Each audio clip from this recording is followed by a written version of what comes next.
WVAC WDOV9 High School Football Game of the Week. Good evening and welcome to Zanesville, Ohio and John D. Sulzberger Memorial Stadium for the site of tonight's WTOV9 High School Football Game of the Week between the Bellaire Big Reds and the Orrville Red Riders. I'm Bill Phillips along with the coach Ty Fleming. And coach, this is the big one. If you don't win this one, the semifinals, you don't go to the championship game.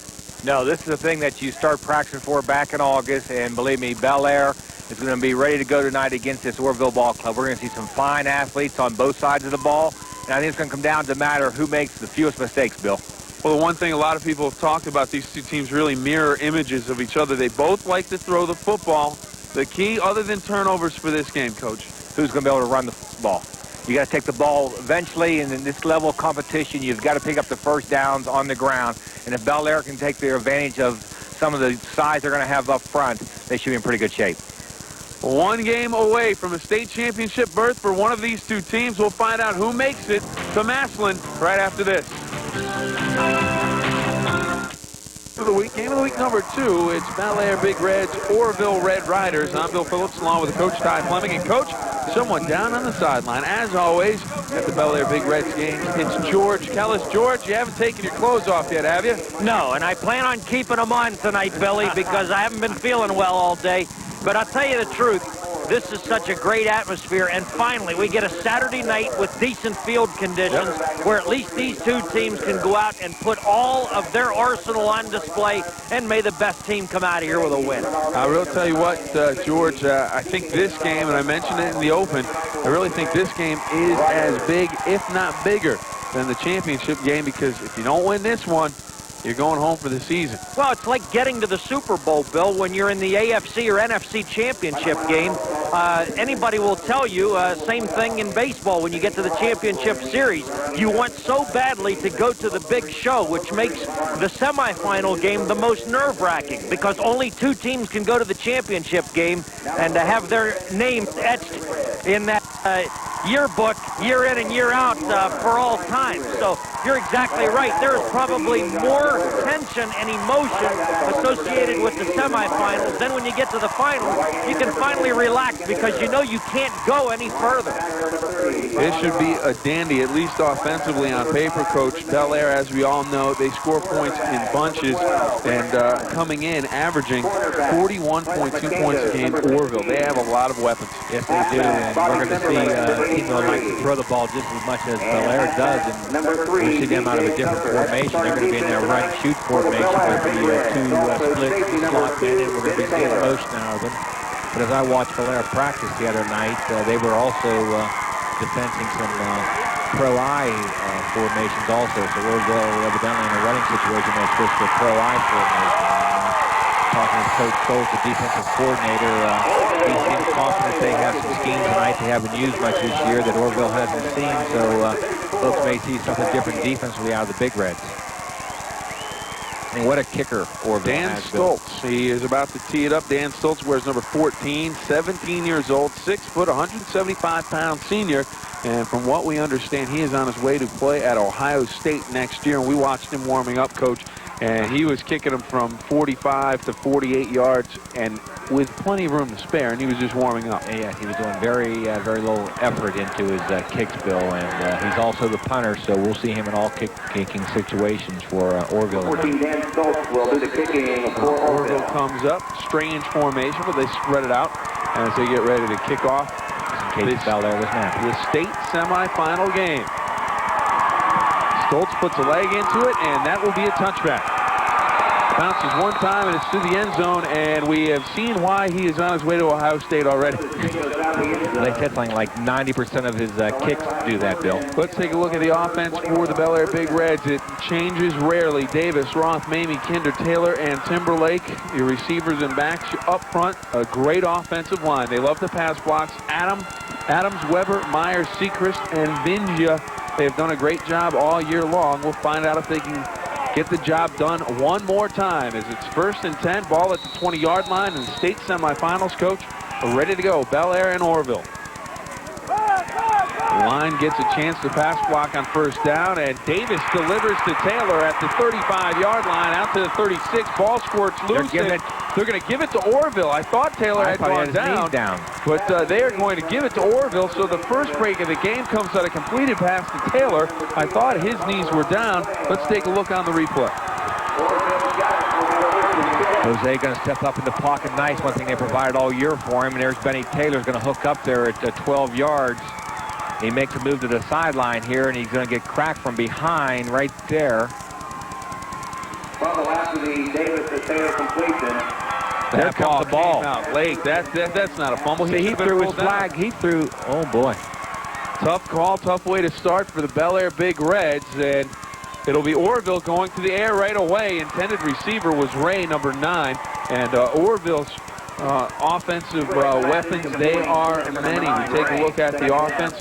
Zwick, the quarterback, a fine quarterback, number 12. Reeser, Hostetler, Denson, Ray, and Maywin. Your backs and receivers, your line, a good one. Pressing, Teague, Hammett, Phillips, and Gerber doing the blocking up front. We'll set the Bellaire defense for you in just a moment. 2nd down and 10, ball at the 38-yard line of Bellaire. And the pitch as Orrville goes to the ground game, and nothing doing as Roth comes down the line and makes a play from behind on the carry was Reeser. And Reeser taken down from behind. Short gain, coach, of about a yard. Yeah, set the defense quickly before we get into anything else. Kinder, Sechrest, Weber, and Myers up front. Taylor, Allen, Roth, and Mamie. Your linebackers and your defensive backs. They're going to have a workout tonight, coach. We'll find out here shortly. Here we're looking at 3rd and 8 for Orrville from Bellaire 37. Reeser goes in motion. Zwick rolls that way, looks back. Wobbler, and it's going to be incomplete as he takes a shot. Dusty Kinder came in. That's the reason. Just tattooed him. That's the reason for your wobble, was Dusty laid the leather to him there. They went to a trip formation by bringing Reeser in out of motion out of his tailback spot to the 2 receiver side, and Zwick tried to come back to the weak side here. If we take a look at it here, no, he did lose the ball, Bill. Dusty got him after he released the ball, and it was just the old ducktail up there. Well, we get to see Dan Stolz again, the field goal kicker. And the ball will be spotted at the 44-yard line, making a 54-yard field goal attempt here in the first quarter. 10:54 to go. The crowd comes to its feet. Snap is good. Spots down, kick up, and it is going to be about 5 yards short. That is a long, long way. 54 yards. It comes up about 5 yards short. We are scoreless. Bellaire will take over. It's the Respect Food Market scoreboard. 0-0, Bellaire and Orrville. A couple of yards, and if we can, let's take a look at the Orrville defense. They were 1 down and out the other series for Bellaire. Catrone, Moore, Geyser, Steiner, and Teague up front. Linebackers George and Hostetler, and their defensive backs Reeser, Hartzler, Ray, and McDonald. That's your defensive backfield for Orrville. And it is 2nd down and 8 from the 22 for the Bellaire Big Reds. Davis to pass again. Getting some pressure, steps out of it, still on his feet, looks to the outside. Amirani comes back to the football, makes the catch, and has the first down at the 36-yard line.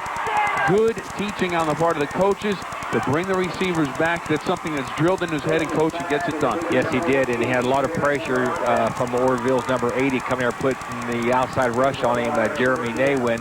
And Jose got away from it, and Jerry was on an up route here. Bill, as you said, he saw the trouble when he came back to help the quarterback out and gave Jose someone to deliver it to. 1st and 10. DK McDonald on the stop. Jose got the outside. Oh, excuse me. And handoff to Roth on the option. And Roth spins ahead for about 3 yards. 2nd down and 7, coach. 9:47 to go first quarter. Jose's play action there, Bill faked me out. I didn't see Bobby with the ball. I thought Jose was going outside with it. Hostetler on that stop there for Orrville, going to bring up 2nd down and 7 now for Bellaire. Zerfoss to the near side, Taylor far side, Kinder stands, play action pass. Davis plenty of time. Now he's getting some pressure, rolls away, looks to tuck the football and does, and he'll be close to 1st down yardage. Steps out. Well, wow. That was marked way back, but I am all the way across the field, so the official right on top of it will bring up about a 3rd and 5, coach. Coming up and forcing Davis to go out of bounds was Brent Teague. We'll take a look at it here at Jose trying to hit over the middle of the curl man Kinder. There we see the pressure being applied by the linebacker, Bill George. And Jose trying to direct traffic, and now he's just going to tuck it and go, and he's right on the spot. Davis to the outside. Receiver falls down. Timberlake, and here comes the flag.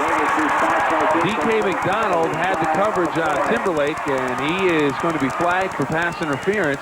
He's out there trying to do a bump on him, Bill, and only thing is, as he was bumping, the ball was in the air. Pass interference, first down for the Bellaire Big Reds. So we'll march off 15 from the line of scrimmage. Bellaire crosses over into Orrville territory for the first time tonight. Those Bill that on first down situation, a lot of times Orrville's been up in that bump situation. They're going strictly man. They got a 4-4 look inside there, and they're letting their outside corners go man just with a free safety back there. A lot of responsibility on those young guys. First and 10, Davis rolls, and he'll tuck it and run across the 40, goes out of bounds at about the 35-yard line. Gain of about 8, and it'll bring up second down and 2, and anytime Bellaire can be in that situation, Coach, it's a win situation. It is. You're going to dictate what's going on there as we see Bill George going to run him out of bounds here. Jose had Timberlake deep, and Roth would come out of the backfield after his checkoff, and then Jose realized they were covering. He just pulled it down, and you see George there pulling him down after an 8-yard gain. Taylor to the far side, Timberlake near side, handoff goes to Mamie, finds the hole, has a first down, and he's down at about the 27-yard line. Mike Moore for Orrville on the tackle of Mamie as he takes it down inside. You split 30 to the 28-yard line. And Bellaire looks awful good, Bill, in this first drive. Again, the key is to control the line of scrimmage. Take a look here, right here, folks, at the hole that Richie had with his head up, and he realized the cutback and did a real nice job picking up the yardage there. Amarante back in the game. He'll split to the near side. Taylor far side. Kindrell stand at the line. Look for Bellaire to throw the football. Nope. Inside handoff. Goes to Mamie. He's into the secondary. One-on-one. Stiff arm. Inside the 10 and down to the 5-yard line. Great run, Richie. Coach, one of the things you have to think that may have been an emotional lift for Bellaire is after the turnover, they held Orrville defensively, and now they're on a drive of their own. Right there, we see that it was going to go up the middle, and Rich saw the hole was covered there and just bounced the outside right there. He just shoved Reese out of the way, Reeser, and number 80, Naywin, coming from behind. Mamie again. Mamie dives for the goal line. He'll be short by about a yard. First and goal from the 6-yard line. We're in second, and we'll call it 1. More closer to 2, Coach. Second down and 2. Second down and goal from the 2. Takes here just an ISO lead up the middle with Roth leading the way for him. Right there is big Bubba Sechrest knocking his man out of the way as Richie dives down to the 2-yard line. Handoff, Mamie. Touchdown, Bellaire. Great job, Big Reds, right off the bat. Boy, what an emotional thing this is for the Big Reds to be able to get that first score right there. And look at the Orrville. You can tell their air is kind of left out of their sails right now as they're walking around with their hands on their hips. We take a look at Richie here going in untouched in the end zone. Well, I'll tell you what, Coach, if this stadium was painted in red and black, you would think you were at a Bellaire home game. I mean, it is all Bellaire fans here. Bomber on for the kick. It is up, and it is no good. Wide to the right, and that was one of the things we talked about before the game. Would the kicking game be a factor? We'll find out later on the Respects Food Market scoreboard in the first quarter. Bellaire on top of Orrville, 6-0.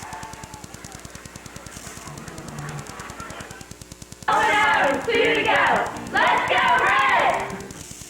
The Belmont Career Center congratulates. Market scoreboard. It is 6-0 in favor of the Bellaire Big Reds. That's what they needed, fellas, to get on top of this outfit. Orrville has not had to play from behind all year. I've been saying it all week. They have not played a team of Bellaire's caliber. And there's another thing I want to know. They made Orrville the home team. I heard about 5,000 fans were coming. Where the hell are they? This place has been overrun by Bellaire people and Belmont County people. You're exactly right, Bill. Right here in front of us in the press box on the Orrville home side, well over half of this side is covered with Bellaire people. We take a look around the stadium. People are up on the hillsides, and I'll tell you what, it is a packed standing room only here in Zanesville. And you think George is a little worked up? Yes, he is. His Bomber's ready to put the toe to it. Rolling kick, and it will be taken by an up man from Orrville, and that's going to be a 45-yard or 46-yard line start for Orrville. And Coach, remember a week ago they did that? Yes, they did. George? Coach, what the problem here is, that was not an intended onside kick. Neither was the one last week against Mooney. But the thing is, Bellaire is going to wind up starting from its own 20 all night, and Orrville is going to have great field position all night because of the kicking game. Exactly. Well, that's well, you know, Bellaire's put out, here's Reeser trying to get to the outside, and he does. And he'll be close to a first down. Out across the Bellaire 45-yard line, down to about the 44. It's going to be close. All depends on the left or right foot spot, Coach, as Mamie makes the stop. We'll take a look at it right here. We'll see Reeser just going to bounce off that power to the offside. No, he's marking it short. For the Big Red. Second down. They have to advance. Across the 44. Yeah, across the 44, yes. 7:15 to go. Bellaire on top, 6-0.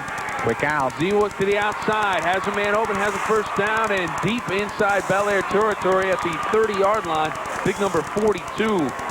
Denson, Marcel Denson, number 42, the receiver, hauls it in and has the first down at the 30-yard line. We'll take a look at it, Coach. Take a look at here. Just a two-step out pattern there, and Benny Taylor gave a soft cushion over there, and now Ben just up has to make a tackle on him, and this is a dangerous thing when you're one-on-one with those athletes that Orrville has on the outside, but Benny took him down. But as you said, they're down inside the 30-yard line. First and 10 from the 29. Reeser in motion. Counter. Back, handoff, and nothing doing as he slips down. No gain. Maybe lost that half a yard on the play. Reeser on the carry. Nice little counter back off of their motion to trips right there as Reeser started to come to the trip side right here. You see 23 there, folks, coming back to the trap in there. Number 57 trying to put the trap block in there. Brent Tague, and he was fighting Dusty Kinder, and Tom Reeser's feet just went off underneath him. 2nd and 11. Denson to the far side, near side. It is Ray, number 9. Naywin stands, and he will take a little dump pass at the 30, gets to the 25-yard line and steps out at the 24. Good gain on 2nd down for Orrville. It'll bring up 3rd down at about 4. Yeah, it's just a release check valve there out of that run and shoot offense. And you'll see Bobby Roth chased him there, number 80. Naywin there just did a little flare out there, and as Zwick looked up the field, there was no one there. He just dumped it, and Bobby run him out of bounds, picked up there 6 yards, going to bring up 3rd and 5.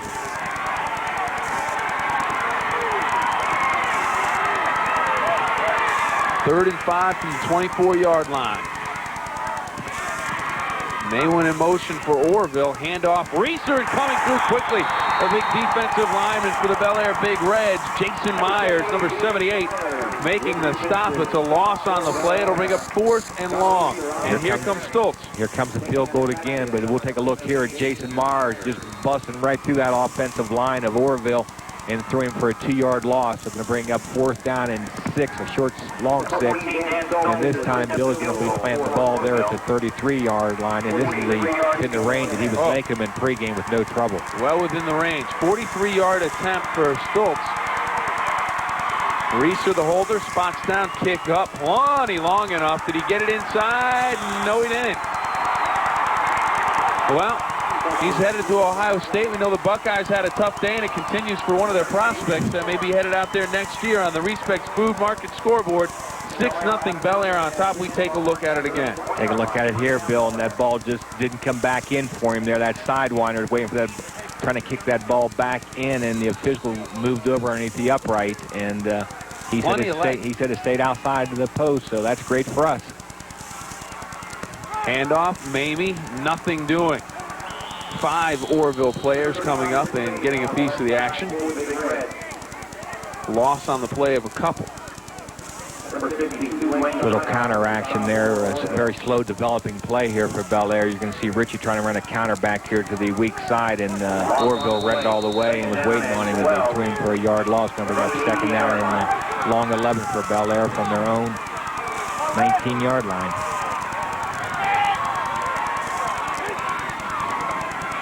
Davis to pass, play action down the middle for Kinder, and it's knocked away at the last moment by Ray. Came over And he tried to split the defensive backs, but Ray gets a hand on it and knocks it away. Yes, sir. He was wide open, and there was that makeup ground, Bill, as you know, you love to hear coaches talk about their DBs. Ray really made up some ground here because he was open, and Ray just took it off his fingertips. 3rd and 12 now. 5:03 in the first quarter. Timberlake near side, Taylor up top. Play action, Davis keeps. Behind the line of scrimmage, he's out across the 25-yard line, but well short of the first down. It'll bring up 4th and 4, and Orrville will get a crack at returning. Bellaire punt. We take a look at it again here. Right here, good job by the defensive end for Orrville right there. You saw Jose could not get outside the containment there. Number 57, Brent Tigg, cutting back in, and he had to turn it up inside. And Orrville got people running in and out all over the place. I see you counting, Bill. How's your arithmetic? I don't know. Verity back to kick. Good high kick. Ray will let it bounce, and it takes a Bellaire bounce for a couple of yards anyways. Be down at the 39-yard line, so Orrville will get good field position again. Our score right now, 6-0 Bellaire on top on a Richie Mamie touchdown run of 2 yards. That made it 6-0 on the Respects Food Market scoreboard. Bellaire on top with 4:20 to go in the first quarter. Now, Orrville has had a couple of opportunities to score, but they've had great field position. They've had great field positions, and they've had to attempt 2 field goals, long field goals by Stolz, and he has missed both a 54-yarder and a 43-yarder. Option to the short side. Reeser bounced outside on the tackle. Number 12, Grant Allen coming up and making the play. Yes, he was joining on the spot there. He fought off the outside receiver's block there and put a nice bop on him on the outside. Here we'll take a look at Zwick make it inside right there and come down the line to the short side of the field to Reeser. And there's Grant Allen, number 12, takes him out of bounds. 4-yard gain, 2nd and 6 for Orrville.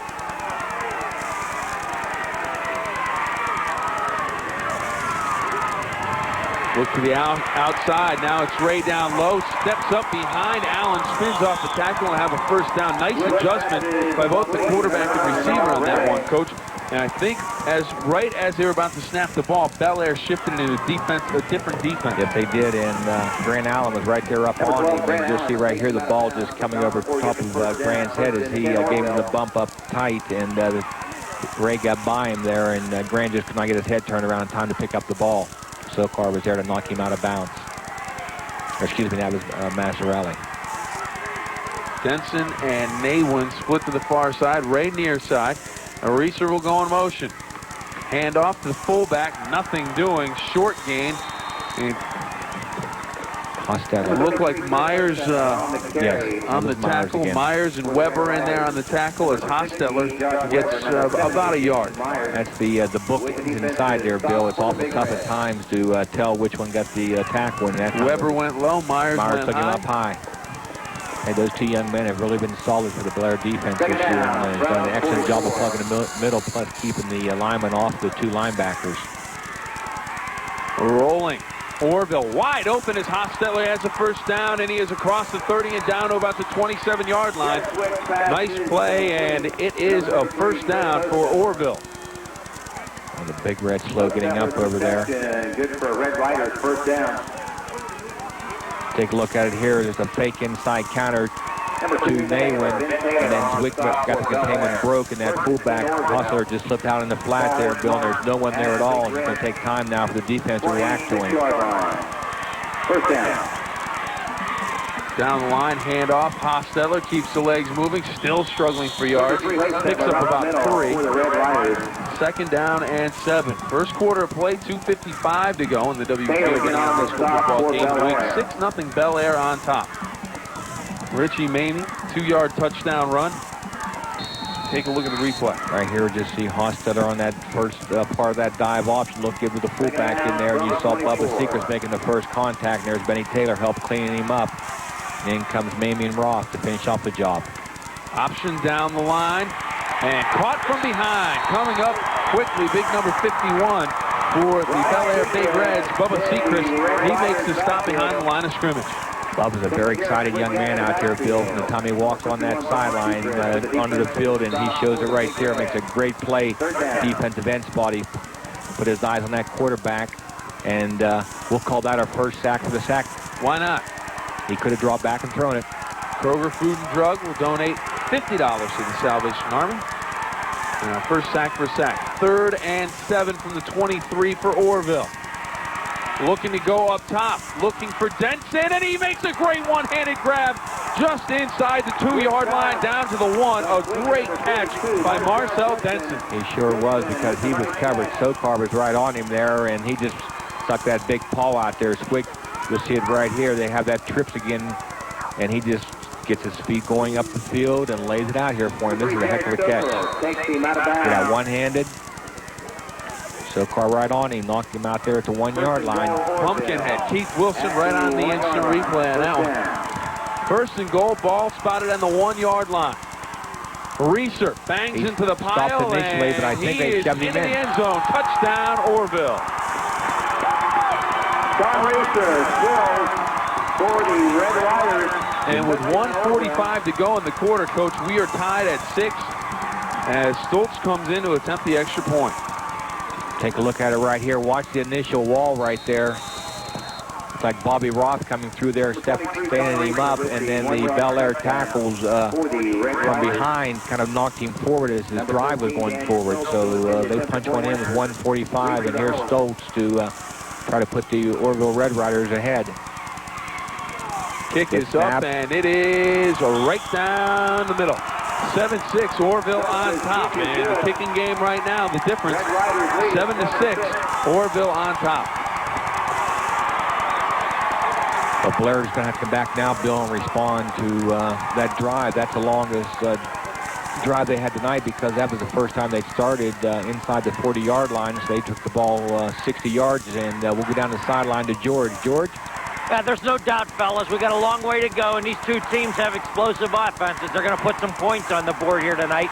Here's kind of an interesting fact.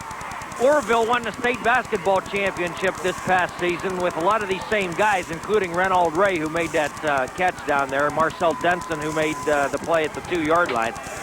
Bobby Knight's hometown is Orrville. It's a basketball town, too. And, of course, Bellaire will be behind a couple of weeks, as will Orrville. As a matter of fact, Bellaire was supposed to play in some kind of a preseason or early season tournament, and they're going to have to alter their basketball plans, as will Orrville. Exactly right, Bill, but you don't mind doing that in the school system and getting this far in the playoff system. And we were just asked by one of the newspaper men from the area that if we counted the 12 men on the punt return that Orrville had that last time, it didn't get caught.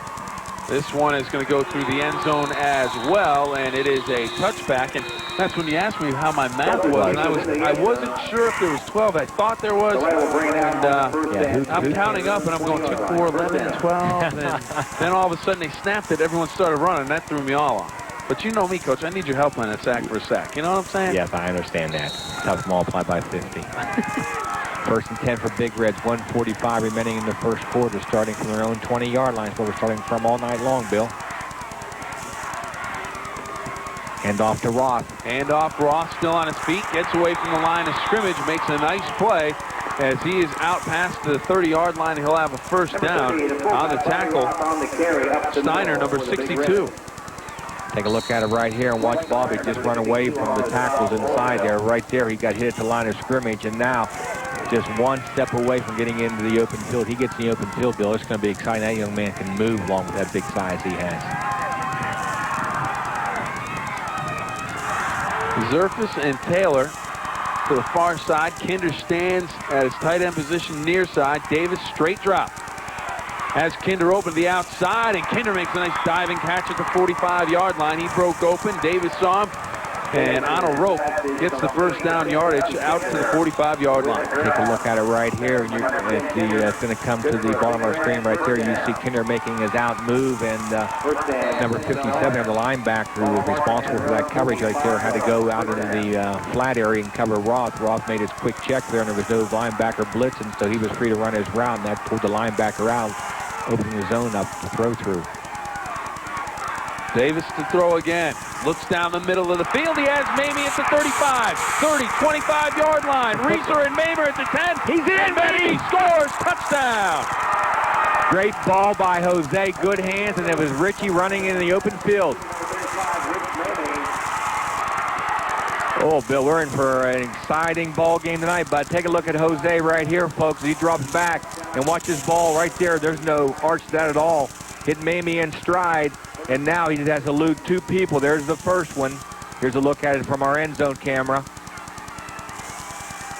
Right in stride now, Strictly Richie. Desire to get in that end zone right there. He eludes one, and right now, man just could not get his arms around him. Bellaire going for two. Davis will roll. He got the containment broke. Now it's going to be. Throw does back to Mamie. He is hitting the ball, falls incomplete, and it's a 12-7 ball game.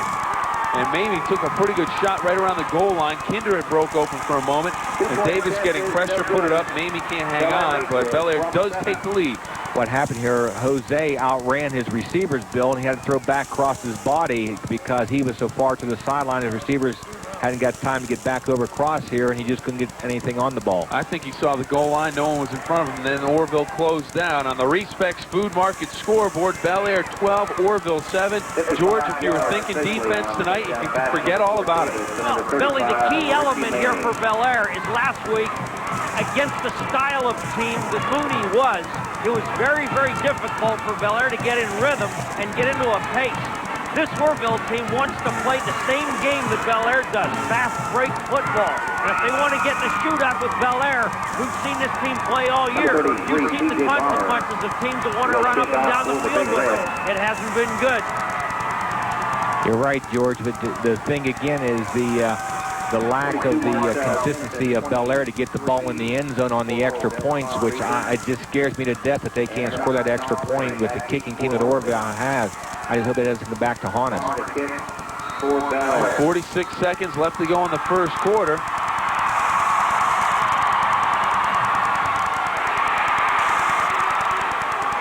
Denson takes it at the 15-yard line across the 20. And taken down at the 23-yard line, and that's where Orrville will take over 1st and 10 with 41 seconds to go in the first quarter, and that is the worst field position they've had to start a drive. Yes, it is, and that's going to be good for us. Let's take a look here. There's a nice deep kick by Balmer inside the 20-yard line, and I think I'm not sure, Bill. I'm not going to make a guess. Who got that tackle out there? Clock rolling, 25 seconds to go in the quarter. Bellaire with a 12-7 lead here in the state semifinals. Screen pass set up to Reeser. He has about 8 yards on the carry from behind. Dusty Kinder gives him a shot in the back. He's down. He'll be spotted short of the first down by about 3 yards. And that will be the way the quarter ends, with Bellaire on top by a score of 12-7. Clock rolls down inside of 3 seconds to go as we take a look at the replay. The Reeser coach just takes a shot. Right there, nice screen, and as you said, just good hustle by Kinder getting from behind as Lekanudos come up and got him low from the front. So going to give him a 2nd down and 3. We take to the end of the first quarter. Respects Food Market scoreboard. Bellaire 12, Orrville 7. Orrville, who could play a very big part in this ballgame tonight, Dan Stolz, as he's getting himself warmed up there on the sideline as their offense is getting ready. I've got a question for you. Kickers, I think, like relief pitchers, a little bit flaky. Yeah, they have their own planet to walk around on. Now, he's all by himself. He's all by himself. He's got a hand warmer on his waist, and he's got gloves on. Yeah, you know, How warm does he have to keep? It's his foot that he's got to use. It's all psychological, and believe me, you know, those guys have their own practice sessions all by themselves. They just take the balls and go away from the squad and work in their kicking game. Zwick under center, 2nd down and short yardage, and stacked up at the line of scrimmage and pushed back by Myers and Weber. It's Hostetler, the fullback. And take a look at the crowd. And that's the Orrville side that we were talking about. Yeah, that's the Orrville side that we said most of that right there is Bellaire people. Whoa, and they spotted that one forward. They got the first down. I did not think you got the 2 yards you needed to get the first down, and the cat in the hat is loose in the stands. Some Kellis crazies. Well, Bill, I tell you, I know we're not supposed to talk about the officials, so I'll just not say anything then. There's that counter look inside and then back out the backfield. First down at the 45-yard line. That's the second time we've seen that play tonight, Bill. Oh, dropped the ball.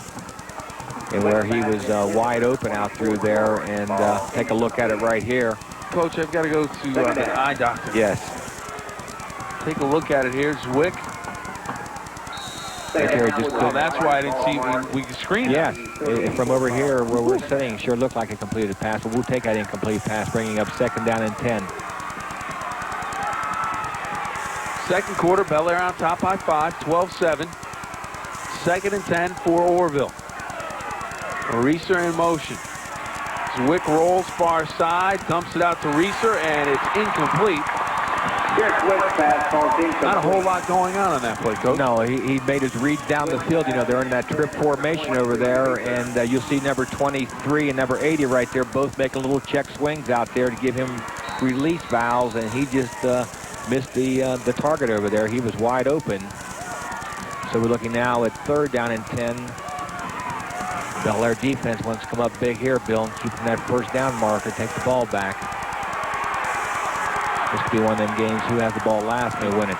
Maybe. Third and 10. Reeser in motion. Zwick rolls that way. He's going to keep it on the ground and run with it. He'll have the first down, and he's across the 45 and out close to the 50-yard line.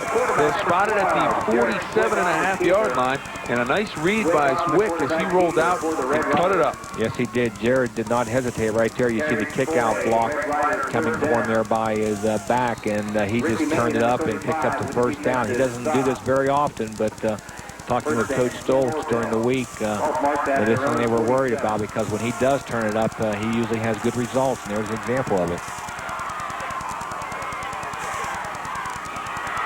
Zwick the pass, straight drop, plenty of time, wide open. Dumps it out, wide open, and across the 40-yard line and down to the 35.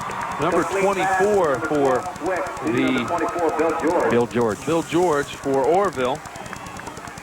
They got him in there now, Bill, in their offense. He's normally their one-way man linebacker, but they've put him in there in the backfield, and he's been slipping out there open. He was the young man that dropped the pass earlier. One thing you notice about Zwick, he really brings the football right behind the back of his head, kind of slings it out from behind him. Yes, he does, and he's passed for well over 2,000 yards this year. You can't argue no, with you can't, not with the results.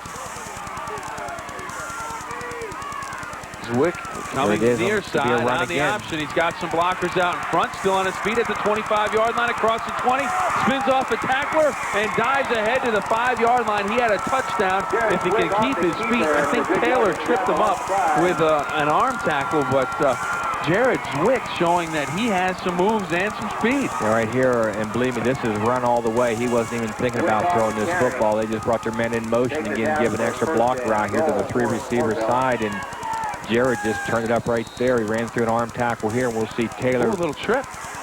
Got the leg up, but you got to use what you got to use to get him down. First and goal from the 6-yard line. The old leg whip tackle from your back. Pitch, Reeser. He's into the end zone. Touchdown, Orrville. Oh, this is going to be a shootout, Coach. Yes, it is. Yeah, I'm afraid it is. 23 Reeser. If you like defensive football games, you can forget about it. This one's going to be offense, offense, offense. Take a look at it right here. Just a pitch back from Zwick to Reeser, and he makes a nice move up inside. Good blocking for him on the perimeter, and he goes in the end zone untouched. Go for two. 23 Reeser. You're up one. Why not go for two? You go for field goal. By the chart, you're in this situation. One doesn't do you any good, so we may see a fake. Nope. Kick is up, and it is right down the middle. It is good. 14-12. Orrville on top. Respects Food Market scoreboard. Orrville opts to take one, and they take a 2-point lead in the second quarter. We're back right after this. It's scoreboard. Orrville on top by 2, 14-12. We were talking about it while we were away, Coach. This early in the game, not as much pressure to go for the 2-point conversion as if you had to get it for a tie or send it into overtime or for a win. The only thing I can think is it's an automatic one with them just about, and you're just thinking, well, if we're going to get in a shootout, we'll keep getting that automatic one. We just keep adding the 1, 1, 1, 1's going to add up, and I'm sure they realize that Bellaire has trouble with their kicking game, so this is something that they're going to use to their advantage tonight. So with 10:09 to go, 14-12, Bellaire is trailing again, so we need to come back. Line drive kick here by Stolz. Taken at the 15-yard line, across the 20, and push back, and back to the 15, and it's going to be spotted at about the 17-yard line. Well, actually, it's going to be spotted closer to the 24. I think that was Lekanudos returning that ball for Bellaire. Yes, that was Clint right there taking the ball out to the 25-yard line. We'll take a look at it right there. Big high hop to Clint, and now it's just a matter of him getting up the field and finding his blockers. And he hesitated right there, and when he who hesitated is lost, there's a good example of it. Number 32 for Orrville shoving him back. That's Art Jones. 9:50 in the second quarter, 14-12 Orrville. Davis will roll, has time, looks down the middle for Kinder. He makes the grab at the 40-yard line. He'll have the first down and more. I'm not sure. I wasn't sure who he was throwing that tall ball to, Bill, with number 83, Bobby Timberlake, coming from the wide side of the field. They was running a post pattern. He broke wide open. That's where I thought Jose was going, but right there you see a great catch by Dusty Kinder. He goes up, brings the ball down, moves the chain. The 38-yard line, first and 10 for the Big Reds. Inside handoff, little delay to Mamie. Short gain of about 1. It'll bring up second down and 9 at the 40-yard line of Bellaire. Just keeping that defense on us, Bill, so not throwing down after down after down, and just making them linebackers realize they can't be getting too deep in their zones back here. We're going to run that draw at you sometimes tonight, guys. So take a 1-yard gain, looking at second and 9. Taylor near side. Timberlake split far side for Bellaire. Davis, a little play action. Looking long for Timberlake, and he has it, but drops it at the 20-yard line as he takes a little bit of a hit. Good coverage, good play all the way around. Nice pass, and Timberlake just can't hang on to it. D.K. McDonald went stride for stride with him. There's that post pattern that was talked about. It was open earlier, and we'll take a look at here is the front bearing of the ball, and you're going to see it come right there in his arms as he goes to bring it in. Good play, pulling the arms away by McDonald. Yes, you can tell that they work on their pass defense. Of course, this is something that a lot of teams that Blair's face this year. The secondaries haven't seen throwing, but they see throwing every night. I was going to say, both teams have an advantage. They see the pass offenses all the time in practice. Davis back to pass. Swings it out. Roth, plenty of running room. He'll be close to the first down. Has the first down and more. He's out across the 50-yard line and down to the Orrville 47-yard line. Coming up and making the stop, number 25, Hartzler for Orrville. But not until we got the first down here. Take a look. Jose's looking and looking down the field, and right there, Bobby made his check again. He made the blitz read as the back in the backfield and realized he had a clear move to the sideline and flared out there and gave Jose the safety valve. Good for a Bellaire first down inside Orrville territory. First down. Davis inside handoff. Roth. He's got running room, and he's got a first down to the 33-yard line on the stop. It's Reeser, number 23, for Orrville. One thing, Bill, that sounds good there is hearing those small number guys making the tackles. That means they're making their tackles back in the secondary. Just as we've seen the last two plays there, the single digits and the boys in the 20s making the tackle for Orrville. So we're putting positive yardage on the ground. Davis to throw it again. Down the middle for Taylor, and it is incomplete. Off his hand. Reeser came up looking to get a piece of Taylor. The ball drops incomplete. It'll bring it second and long. Just a little bit too far. Real good job by the offensive line. Jose steps up there. You see right there Benny trying to go up and bring it down, and just out of his reach there. Too much to go up in the air to get that. But it's there, Bill. That's something that Coach Boner up above us here will put down into his chart there, that pattern is open when they kind of come back to it tonight. Second and long. They're trying to come after him. Davis to throw again across the middle. Mamie has it into the secondary. If he's not tripped up, he's off to the races. The flag comes in late. We may have a clip on Taylor for an illegal use of the hands, but it's definitely going to go against Bellaire. Well, I hope he takes the flag back on the ground where the play occurred at, and where he ended up throwing the flag at.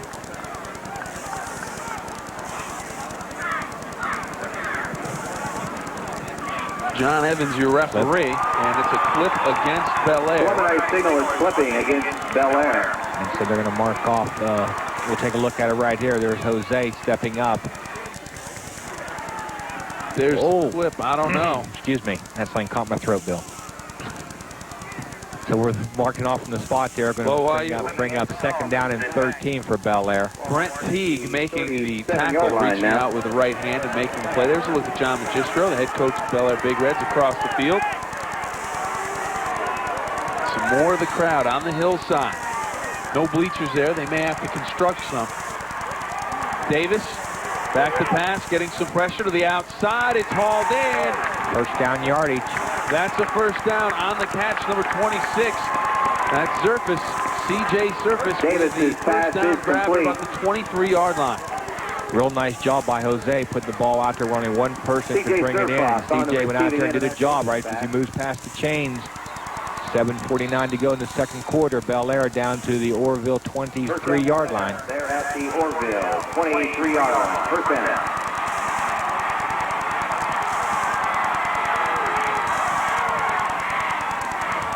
Davis to throw it. Gets some pressure, steps up, throws into the corner of the end zone, has Mamie, and it's in and out of his hands. Mamie able to get behind the defender, but in the corner couldn't hang on to it. He was open. Yes, he was. We'll take a look at it right here as he breaks the outside containment. He had the open man short, I believe it was Roth open short, and he had a man open in the end zone, decided to go for it all.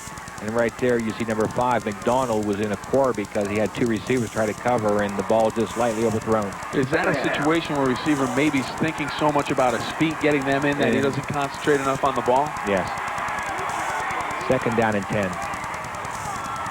Davis to throw it again.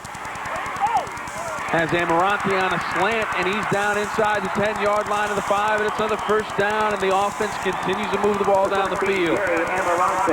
There's so many receivers. They just spread the ball around so well, and Jose just steps back here, and again, give credit to the offensive line, giving him time to read the receivers. Right there, you see Amarante just on the crossing pattern, 12 yards, and just cuts up the field, takes down inside the 5-yard line. First and goal from the 5 for the Big Reds. Big Reds. Mamie, he's in. Easy touchdown. Wow, what power done by that offensive line, and Bobby Roth leading the way for Richie Mamie. Oh, Bill, hope that scoreboard goes up that high. Right there, take a look at the Orrville side, standing up and cheering. Excuse me, that's a Bellaire fan. Take a look at the. There's the big guys inside. Give credit again, that offensive line. Tony Vingia, Bubba Sechrest, Josh Weber, Jason Myers, and Matt Adams. Bellaire going for 2. With the hat trick. Davis to throw for the 2-point conversion. It is good as Taylor hauls it in. The 2-point conversion is good, and it's a 6-point game at 20-14. We'll take a look here at the extra point. Bellaire came out in a trip formation, and Benny Taylor just went down and curled to the inside there and got in the seam, and Jose put on the money for him. Bellaire 20. Orrville 14. Oh boy, folks, if you're getting a little bit drowsy out there, go put on some coffee, because you do not want to go to sleep and miss this ball game tonight. There we are in the Respex Food Market scoreboard. Our Bellaire Big Reds 20, the Orrville Red Riders 14, with 7:24 to go in the second quarter. Richie Mamie, 3 touchdowns already, has the hat trick. Well, it doesn't matter who gets it in there, Bill. That's one thing this ball club of Bellaire, they're such an unselfish group of kids. I mean, they don't care who does what as long as the final score is in their favor. And as they continue their march to face Versailles, right? Versailles upset, or not upset, they beat Ironton today 15-14. But I don't think you call it an upset. No. Versailles has won 40 straight games. I took that back.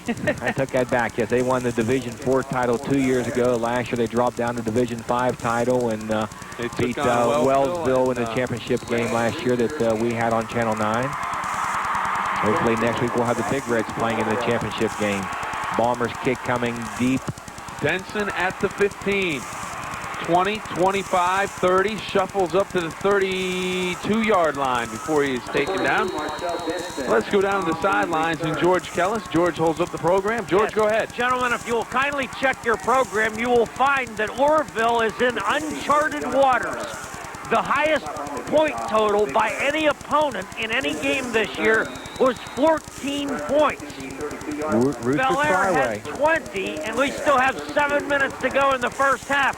You don't suppose Orrville's defense will get a little poop before this is over, do you, fellows? I think they might. I think their offense might too, George, because those are the people that are going both ways out there. And right now, they're going to have to call a timeout as Jared Zwick had trouble out there breathing or something. He was out there coughing and hacking, and he went back to the official. And this is a very unusual thing. It's a good play by Richie Mamie. The linebacker came up, and he immediately said to the official, if he's taking an injury timeout, he's got to leave the game for at least one play.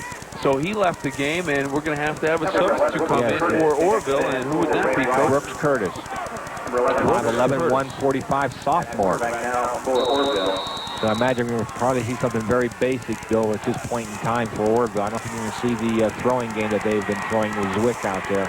He's going to go up to the line audible and hang one out. Okay. I kind of doubt that. Bellaire can move their people up here defensively as Reeser bounces at the outside and picks up 4 yards on that.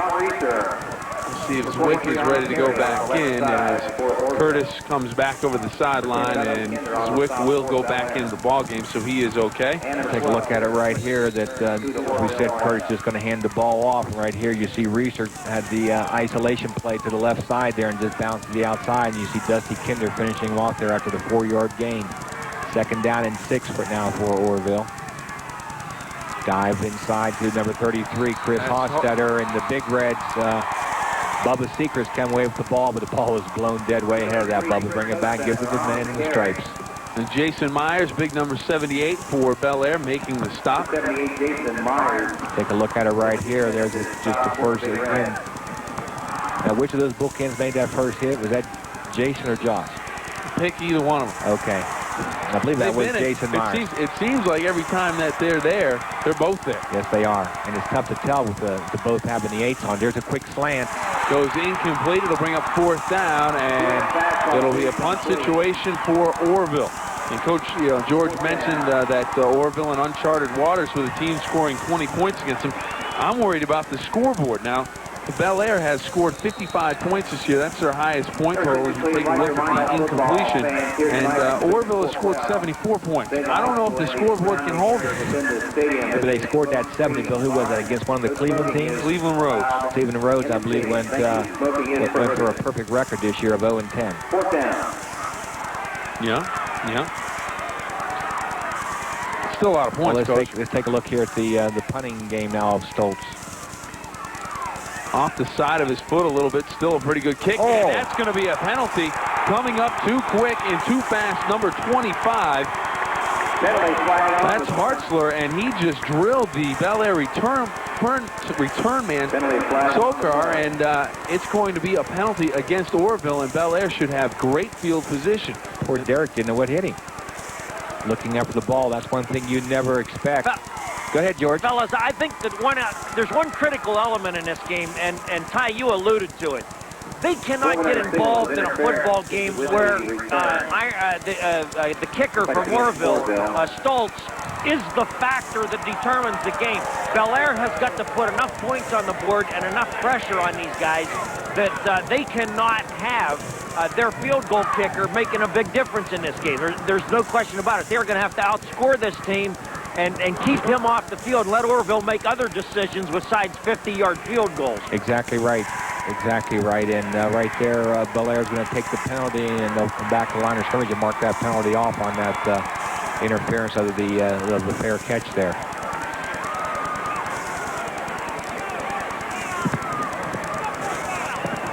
Well, it'll be a 15-yarder. 15 for the line of scrimmage. And that'll spot the ball back at the 21-yard line of Orrville, and that's really a punt. See, Bellaire had a choice there, Bill, of taking that penalty or of decline, or if they were going to decline it, they would take the ball there at the spot of the infraction. So they should gain at least 20 yards on it. At least 20 if they catch the ball in flight. That's the key. Without the penalty, they would have had the ball at about the 30-yard line. Let's take a look at what happens here.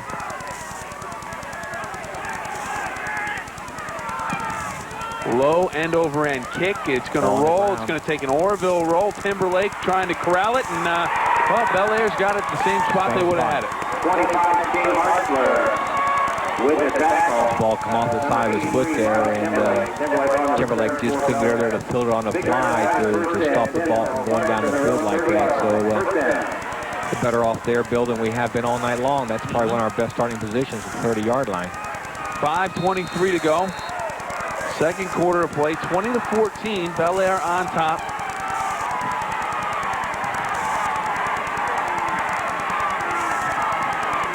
Davis to throw it. Looks to the outside for Roth, and he can't control, picks it up, and it is waved incomplete for a moment. He thought maybe a lateral, but it is an incomplete pass, and will bring up second down and long. Yes, Bobby saw the ball and didn't look it completely in his hand. He was looking up the field to see where he was going to go with it. But if Jose could have just waited a second there, we had Benny Taylor making a Z cut, Bill. He made a post flag move there from his outside position. As he broke on his flag move, he was wide open on that. So hopefully coach upstairs saw that. Well, Davis will throw it again. Looks across the middle for Mamie, and it's almost picked off, but it's incomplete. Davis is passed and intended for number 35. On the coverage, number 24, Bill George, the linebacker, and Mamie a little bit behind him, juggled it, and George almost scooped it up. Yes, we'll take a look at it right here. There's Kinder clearing the area out, and we'll see Richie come underneath there, and the ball, as you said, behind him, and right there, all three stripes come in, Bill, waving the ball on the ground, so it's definitely on the ground when three guys call it. Well, I had called it before they started. Yes, you did. Third and 10 now, 5:02 remaining for the first half. Just trying to help him out a little bit. Davis back to pass on 3rd and 10. Backside pressure, his arms hit as it goes forward. Incomplete pass, and it'll be punt time. And a few words exchanged right now between the linebacker, Brent Teague, and some of the Bellaire players. We'll take a look at the continuation here after he hits Jose's arm. We keep the camera on it right here. You'll see him driving him clear up the field there. He drove him up the field 5 yards and drove him into the ground. That's why Big Tony Vingia came to his rescue. You got to protect your quarterback back here. Punt time for Bellaire. Back in punt formation for Bellaire. Kick away, low spinning kick, and a nice catch made on the play. And I think there's a flag down at the 45-yard line, Coach. Indeed, there is. On the return, number 23 for Orrville.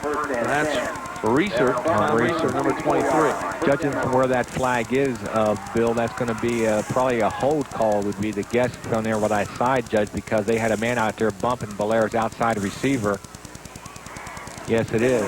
You've been around this game a while, haven't you, Coach? Well, let's see now. We're going to bring that ball back, and we're at the line of scrimmage. We're going to mark off 10 yards, and we're going to have a first down.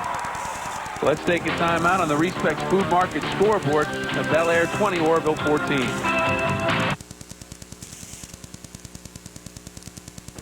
Down off of the penalty with 4:45 to go in the quarter. Inside handoff. Roth, he's into the secondary. One-on-one, and now he's headed to the sideline and coming across and making an arm tackle. Number 25, Hartzler, as Roth was headed to the sideline, but he busted into the secondary, and I thought. Take a look at it right here. There's Bobby on just a quick draw. Great block up there thrown by the offensive guard, Jason Myers. Now Bobby right now realizes that they have the angle on him right there. He's going to try to make the sideline move with number 25, Hartzler. I thought Reeser was going to have a heart attack when he saw Roth coming at him in the secondary. 1st and 10 from the 37. Davis back to pass again. Looks across the middle. Emirante is tripped up at the 12-yard line. Reeser making the stop. If he steps through that tackle, he may be into the end zone. Yes, he did. Great job again. I keep alluding to the offensive line. They're giving Jose time to step up and find those receivers right here. He's going to find Jerry crossing the middle right there again. And right there, it looked like he may have had his way to the end zone, but Reeser just got a hand on him. 1st and 10 from the 14-yard line for Bellaire. 4:15 to go. Bobby Roth. Handoff, Roth, 5-yard line, and he is down to the 2-yard line. Big gain by Bobby Roth. It will be a first down and 1st and goal to go. One thing you notice, Bill, is how close Bobby lines up here to Jose. I mean, Jose's taking that snap, and as he turns, the ball is to Bobby so quick. Again, great block here by big Jason Myers. And Bobby's broken to the outside. Dusty Kinder downfield, laying somebody on the ground for the Big Reds. Handoff, Mamie. Touchdown, Bellaire. his 4th touchdown on the evening. Bellaire's 4th touchdown on the evening. And the lead increases by 6.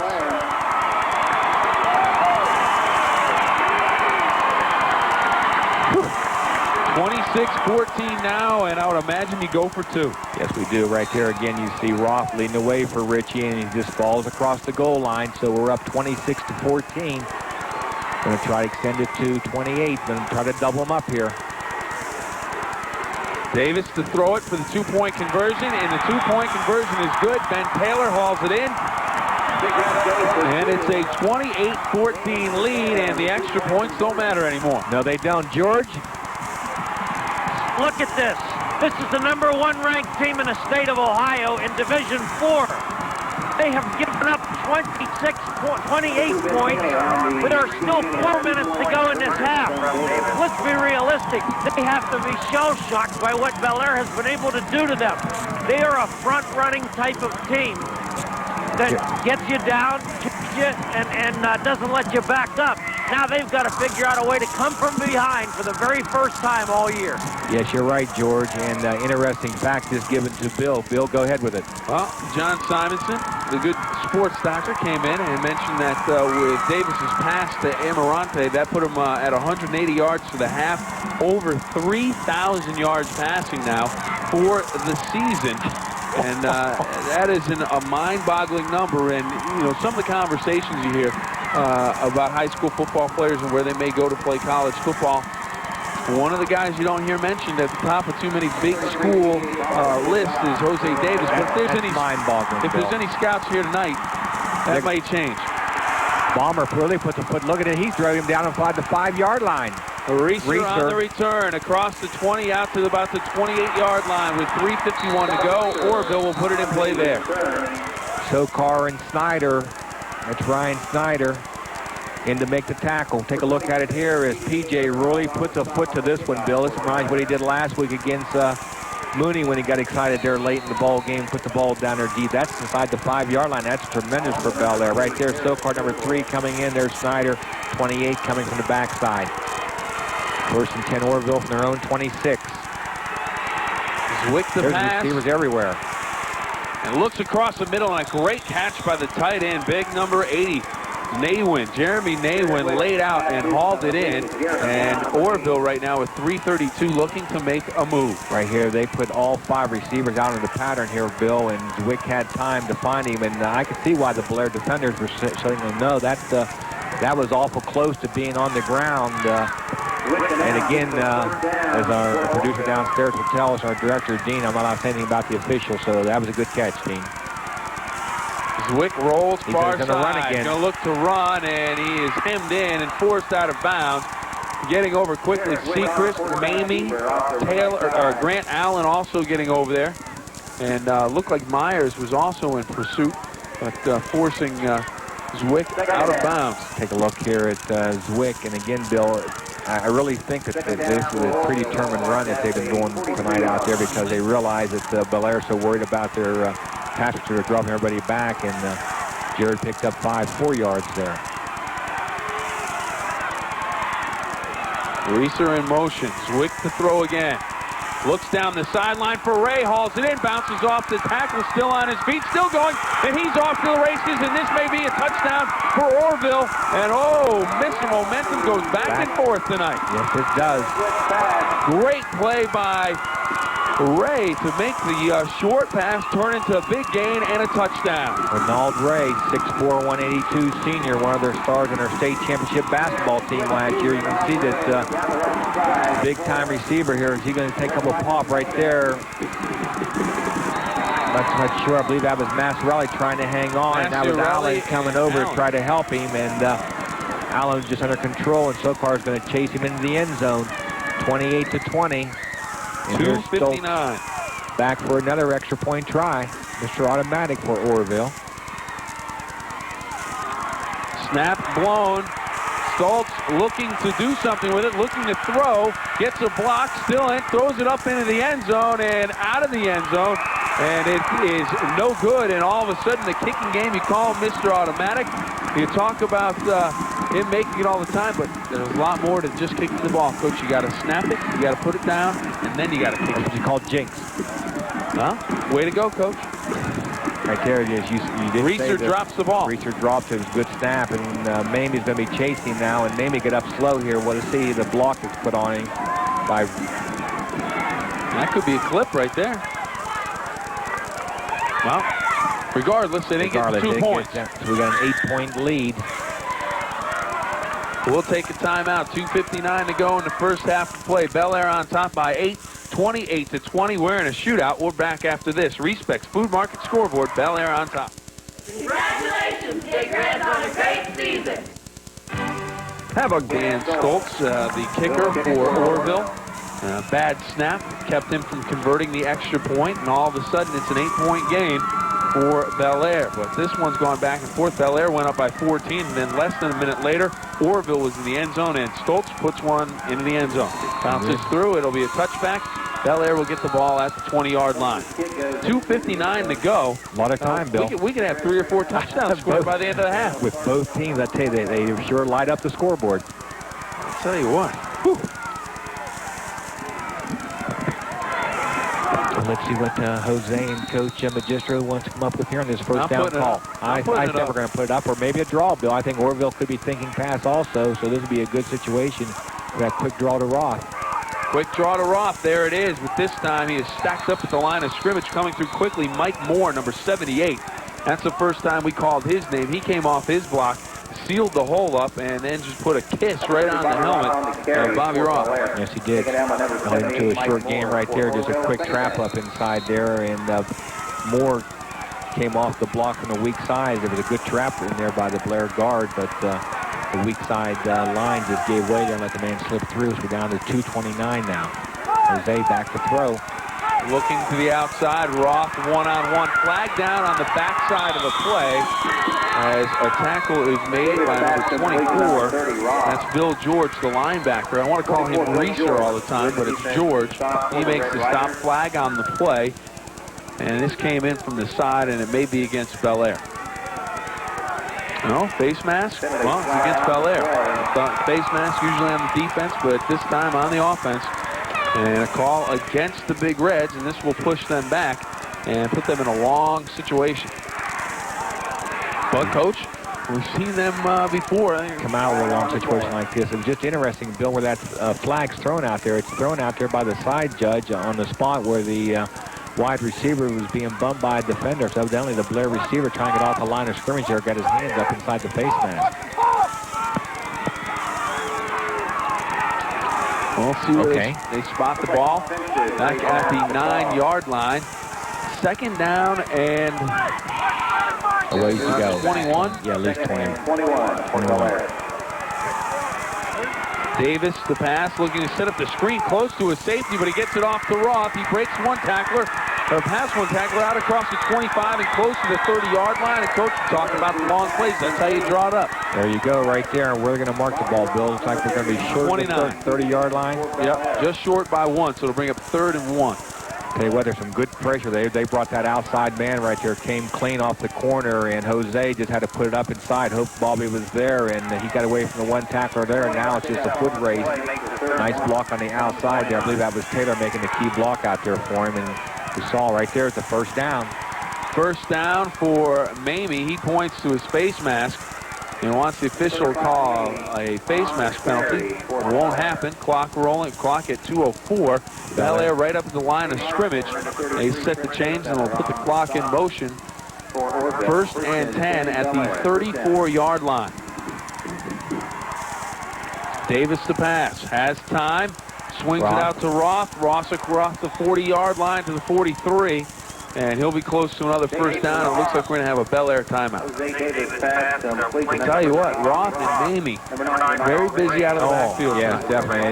That's one thing the team's going to come up to defense Bellaire. Not only do you have your receivers, but you have the two guys coming out of the backfield. There's a young man that we've seen on TV quite a bit, Jim Tressler, the Youngstown State head coach, who was following his father's footsteps. His dad was the head coach, I believe, was at Baldwin Wallace for many, many years.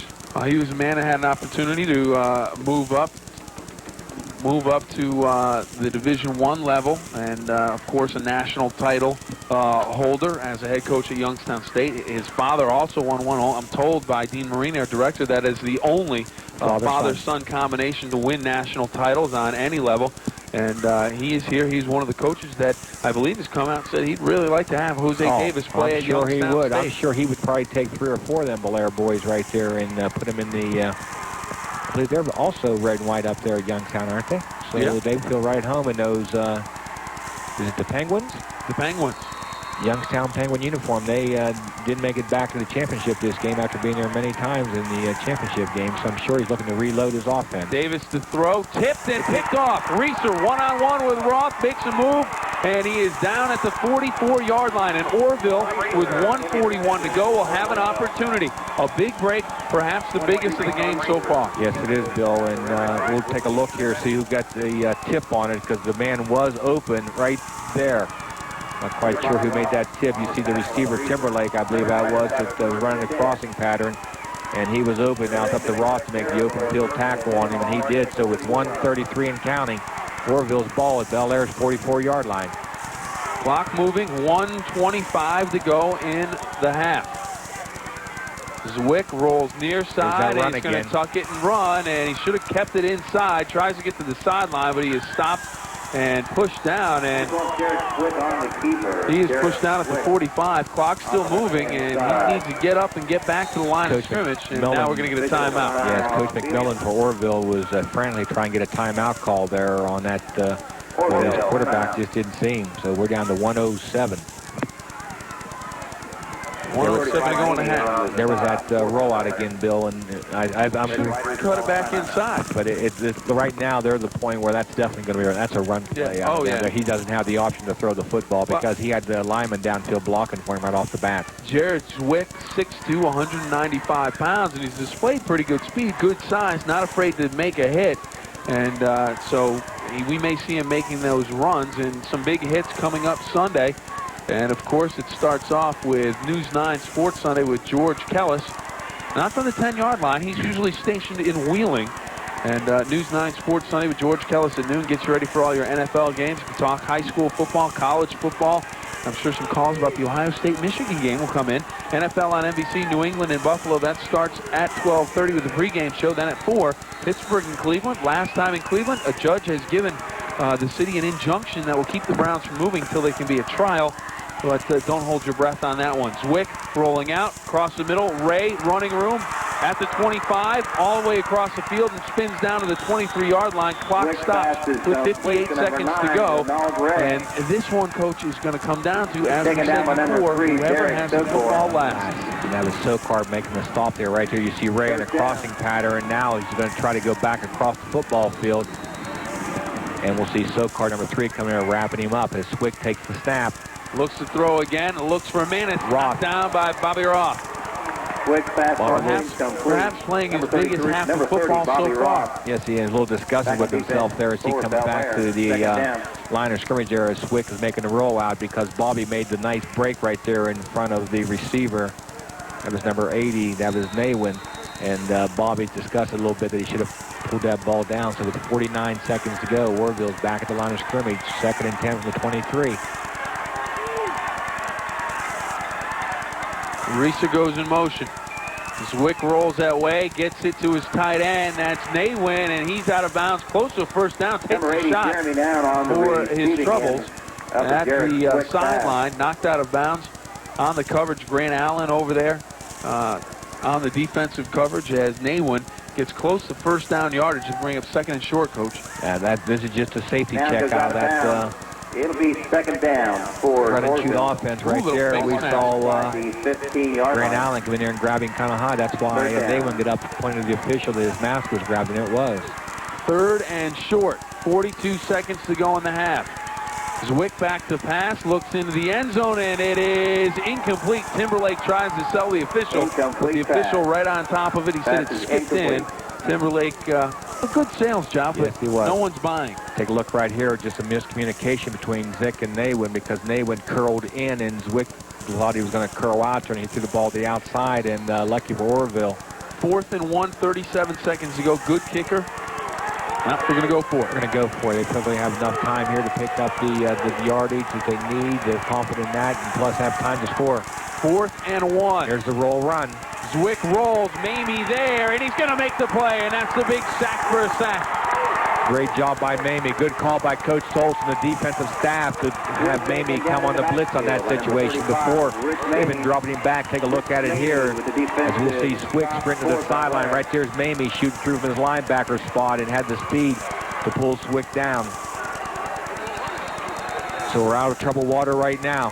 Sack for a sack. That's our second of the night. Kroger Food and Drug will donate $50 to the Salvation Army for any sack by either team in tonight's game. Bobby Roth into the secondary, still on his feet, cuts to the outside, still going, has some blockers. This one's going to turn into a foot race as he goes out of bounds at the 45-yard line of Orrville with 14 seconds to go. Great call. You more or less knew that was coming. You didn't think they were going to put the ball in the air in that situation there before the half, but now we're down here to the 45-yard line. Take a look at Bobby right here. This is the move he tried to make earlier by going to that sideline right there. Is he going to run right past number 25 for Orrville, trying to come in and make the hit from the side there, Hartzler, and now it's a foot race down the sideline, and Bobby gets shoved out of bounds. Jose back to throw. Davis to throw, looks outside for Roth across the 35-yard line and out of bounds with 7 seconds to go. Might be able to get off 2 plays here, Coach. Well, you're going to have to put it in the end zone. Yes, and 2 plays is going to be tough, Bill, to where we're at on the football field. And don't be surprised here if John wants to talk things over. Yes, he is. Big Reds take a timeout. First down, Bellaire for the timeout first. Well, 7 seconds to go, 28-20. George, you having a good time down there? We're having a good time up here. I'll tell you what, fellas, the atmosphere is terrific down here. And are standing as this place is an overflow, standing room only. But keep in mind that Orrville will get the second half kickoff, and I allude to that often because halftime defensive adjustments are going to be very, very important for both teams. And so, regardless of what happens here in the last 7 seconds for Bellaire, it's very important for Bruce Stolz and company to get in there and make sure they do a little better job of tackling in the second half. Exactly right, Bill. George, as Bill and I were talking, some of the Bellaire kids just aren't making real good wraps there in that secondary, and the form's not important at that point in the time. You tell your secondary people, forget form. Just grab and hold on. Davis back to throw. Clock down to 4 seconds. Swings it outside. Roth on the carry. Clock will run out on that play, and that is it at halftime. And at the half, it's 28-20. Bellaire on top, down on the field. The Big Reds head towards the locker room. And I'm looking to see if George is going to try and corral Coach Magistro down on the sideline. And there's Coach behind you, George. Look behind you. There he is. George, go ahead. John, obviously this first half was the kind of pace that you guys like. We have to do a little better job of tackling, and I think you guys can wear this team down defensively. You're exactly right. We had the receivers covered a couple times. You know, we're not going to stop them completely, but when you have to make tackles, you got to make them. That's the biggest thing we got to do. Do you think, and you guys have done this to so many teams, that if you keep attacking and make teams play pass defense all night, that eventually you'll run them ragged and that they'll tire in the fourth quarter? That's what we want to do. Our running game's been working a lot better than theirs, and we're gonna just take whatever they give us. And right now they're giving us some big running lanes. Okay, thanks, John. And one of the key elements, no question, fellas, is if Bellaire can run the football in the second half, that opens up a wide variety of things that they like to do. It sure does. And one of the things they like to do in Bellaire at the half is watch the Bellaire Marching Band. We'll come back with them in just mere moments. Respect's Food Market scoreboard at the half. Bellaire on top by 8, 28-20. We're back after this. At the half on the Respect's Food Market scoreboard, Bellaire 28, Orrville 20. Rich Mamie 4 touchdowns in the first half. A big half all the way around. The Battle of Bands sponsored by CA House Music. Right now down on the field with the Bellaire Big Reds Marching Band.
The Bellaire Band would like to continue their performance tonight with Midnight Special. Vehicles featuring Dawn Steel on trumpet and closing with Bang a Gong.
We need to take a timeout. Respects Food Market scoreboard. Bellaire 28, Orrville 20. Game of the week. Well, I'll tell you what, Coach. We take a look at the offensive numbers from the first half. A lot of games you don't see this many numbers for the whole game. First half stats. Bellaire 400 total yards of offense. Orrville 265. Bellaire passing 234. 190 for Orrville. The big difference in this one, Coach, and I think the big difference in the score right now, 166 yards rushing for Bellaire. I'll tell you what, Zwick and Davis have put on a show. Davis 13 of 18 for 234. Zwick 11 of 19 for 190. And it'll be Orrville getting the ball first in the second half. Denson across the 25-yard line, bounces backwards. Now he's back at the 20, still trying to get up across the 25, does, and he's out to about the 28-yard line. So pretty good field position for the opening drive of the second half for Orrville, the home, of course, Coach, of the Smucker's Jellies and Jams. That's right. I just love to watch the Bellaire kickoff team out there, Bill. There are a lot of them young sophomores, and they're just dying to get some PT out there. And they really attack out there. First and 10 from the 28. Bill Phillips, Ty Fleming, the coach, and George Kellis down on the sideline. He'll be checking in a little bit. Right now trying to warm up after a little bit of a brisk first half. Zwick cuts it up and dives ahead for about 5. It was big number 78 for Bellaire. Reaching up and getting a piece of the tackle, Jason Myers. He really tripped Zwick up, and credit him with bringing him down. Look at it right here as Zwick comes down that line of scrimmage, and he sees the end being blocked, and Kinder reaches in there. Or that could be Dusty Kinder, and I'm not even close. Okay. All right, we're going to go to the eye doctor Monday morning first thing. I thought maybe I watched a different play than you. Too much turkey. It's affecting my eyes. Reeser straight ahead. He'll be close to first down yardage. Going to be short, Bill. I said he'd be close, Coach. My eyes aren't that bad, all right? Okay. Okay. George, what's going on? Well, fellas, 24 minutes to Massillon for the Bellaire Big Reds. And keep this in mind. No Belmont County team has ever gone to the state championship game. The closest we ever came was in 1986. St. Clairsville lost to Kenston 22-21. But they led 21-9 at halftime. So you got to keep plugging away. Plugging away and keep thinking positive thoughts as Zwick goes down the line. The option, Reeser taking down Ben Taylor, and it looks like, I thought Zwick was going to get up slowly. He may have been injured, but Mamie comes across, gets a hit on the quarterback. Taylor makes the play, and the option backfires. This is great option defense. Mamie on a blitz right there, attacking the quarterback, and the outside contained man Taylor coming up, taking the pitch man. Fourth down and 9. Back in punt formation for fourth down and 9, and Stolz in to do the punting. I got Sochor and Timberlake deep for Bellaire. We got a flag also on the low play. Line drive kick, and Sochor will take it out across the 41-yard line, but we have a flag down on the play. May have a motion penalty against Orrville. May have started a little bit too soon. going Penalty flag on the play. I'll tell you what, though, I think Coach John's going to probably decline this because Bellaire's in pretty good field position, Bill, there at the 41-yard line.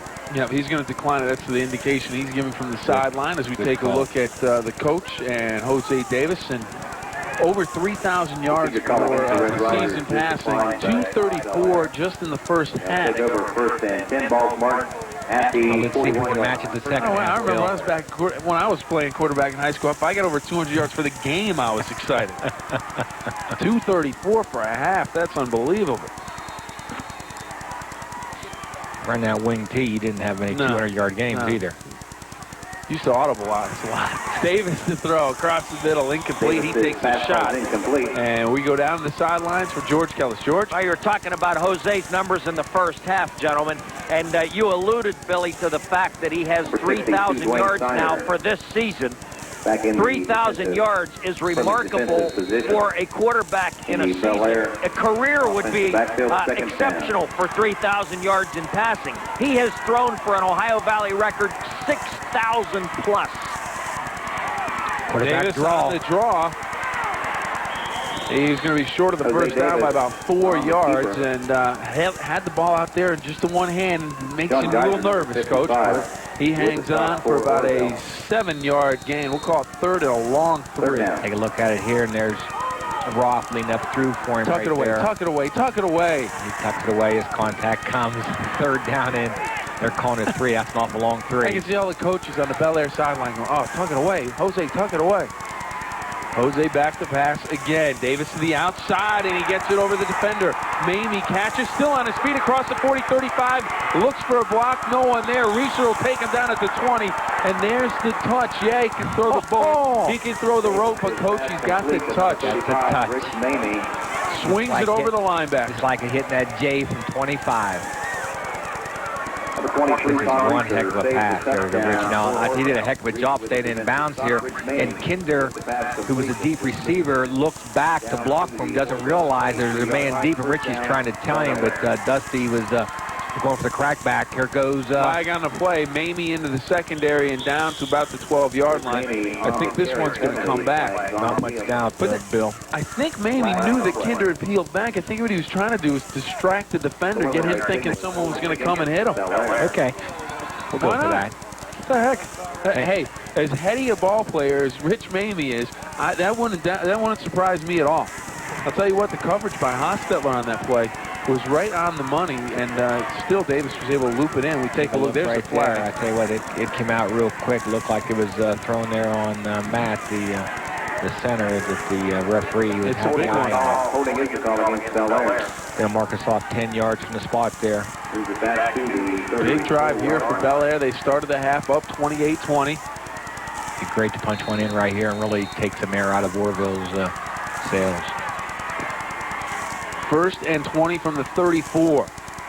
Davis to throw again. Across the middle. Taylor goes up, hauls it in, pulls it down at the 20-yard line. Great catch, and he took a pretty good shot there from, I believe that was their linebacker, 24, Bill George. 24, Bill George with the defensive stop for the Red Riders. Tell you what, Benny's really come through with some big catches here in the postseason.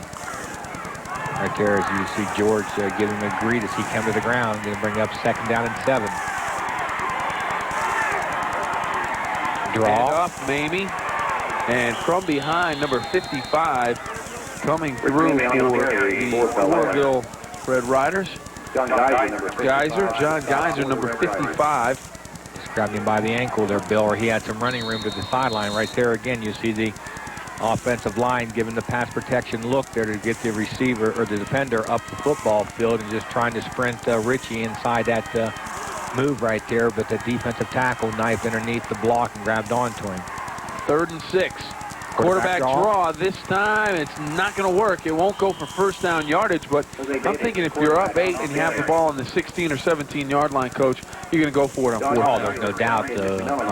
This is not in the kicking range of the field goal try right here, so definitely with Jose and the receivers that Bellaire has, they're going to go ahead and go for the 1st down.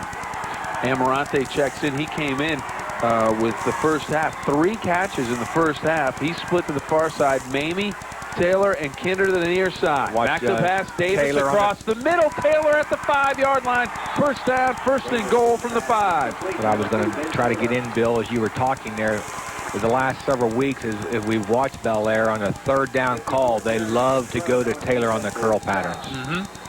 Finds that soft spot. Yes, he does, boy, right there between the linebackers, and Jose put on the money. First and goal from the 5 for the Big Reds. McDonald makes a stop for Orrville. First and goal from the 6-yard line. Hand off to Mamie. Nothing doing this time as he goes right into the line and on the tackle. Looks like guys are at the bottom of the pile again, along with number 55 or 57, Brent Teague. Take a look right here, just the old isolation play that they've been running every time they get down inside the 5-yard line tonight. They've scored on it previously, and looks like Orrville made a good halftime adjustment. I'm going to look for Bellaire's play here where they split 3 to one side and flood that area. Well, let's see here. I wouldn't be surprised to see a little play action. Look for Mamie to come in motion to the near side. And come in motion, they go away from it. Davis into the end zone. Roth, touchdown, Bellaire. Great play out there by Bobby Roth and Jose. Jose really almost had a choice out there. Do I run or throw? But he had the defender coming on him, and Bobby broke open right here. Take a look at Bobby right there, slipping through into the flat for him. And Jose just with a nice soft touch laid it out there for him, and coming over too late to do anything about it was Reeser. 34-20 at the 8. Is that 8, Bill? 8. The poll's in my way. 8 or 6:02. 6:02. Going for 2. 14-point game. Davis back to pass. Looks for Roth. He turns and it's incomplete. So it remains a 14-point game. But Bellaire takes a big 14-point lead with 6:02 to go in the third quarter. Respects Food Market scoreboard. 34-20. Bellaire. At quarter, Bellaire has its biggest lead of the game at 34-20. But you saw what the absence of a kicking game do to hurt you right there, fellas. If they get an extra point to go up 15, it really puts Orrville behind the 8 ball, makes them make a decision with regard to their kicker. And now, if they would happen to score twice, they could still tie the 2 extra points. And in the overtime, they definitely have the advantage with the kicker, George. Bombers kick traveling inside the 8-yard line to Reeser. Reeser across the 20, 25-yard line and out close to the 30-yard line. Number 31 made the first contact there. Looks like there. Bandig made the tackle, 52. Yes, and Chaz Call came in from the side there and slowed him up slightly there around the 20-yard line. He carried up to the 29 before he was finally tackled. The defense has to rise to the occasion again here, Bill. Nice to get up by a three touchdown score here in the second half.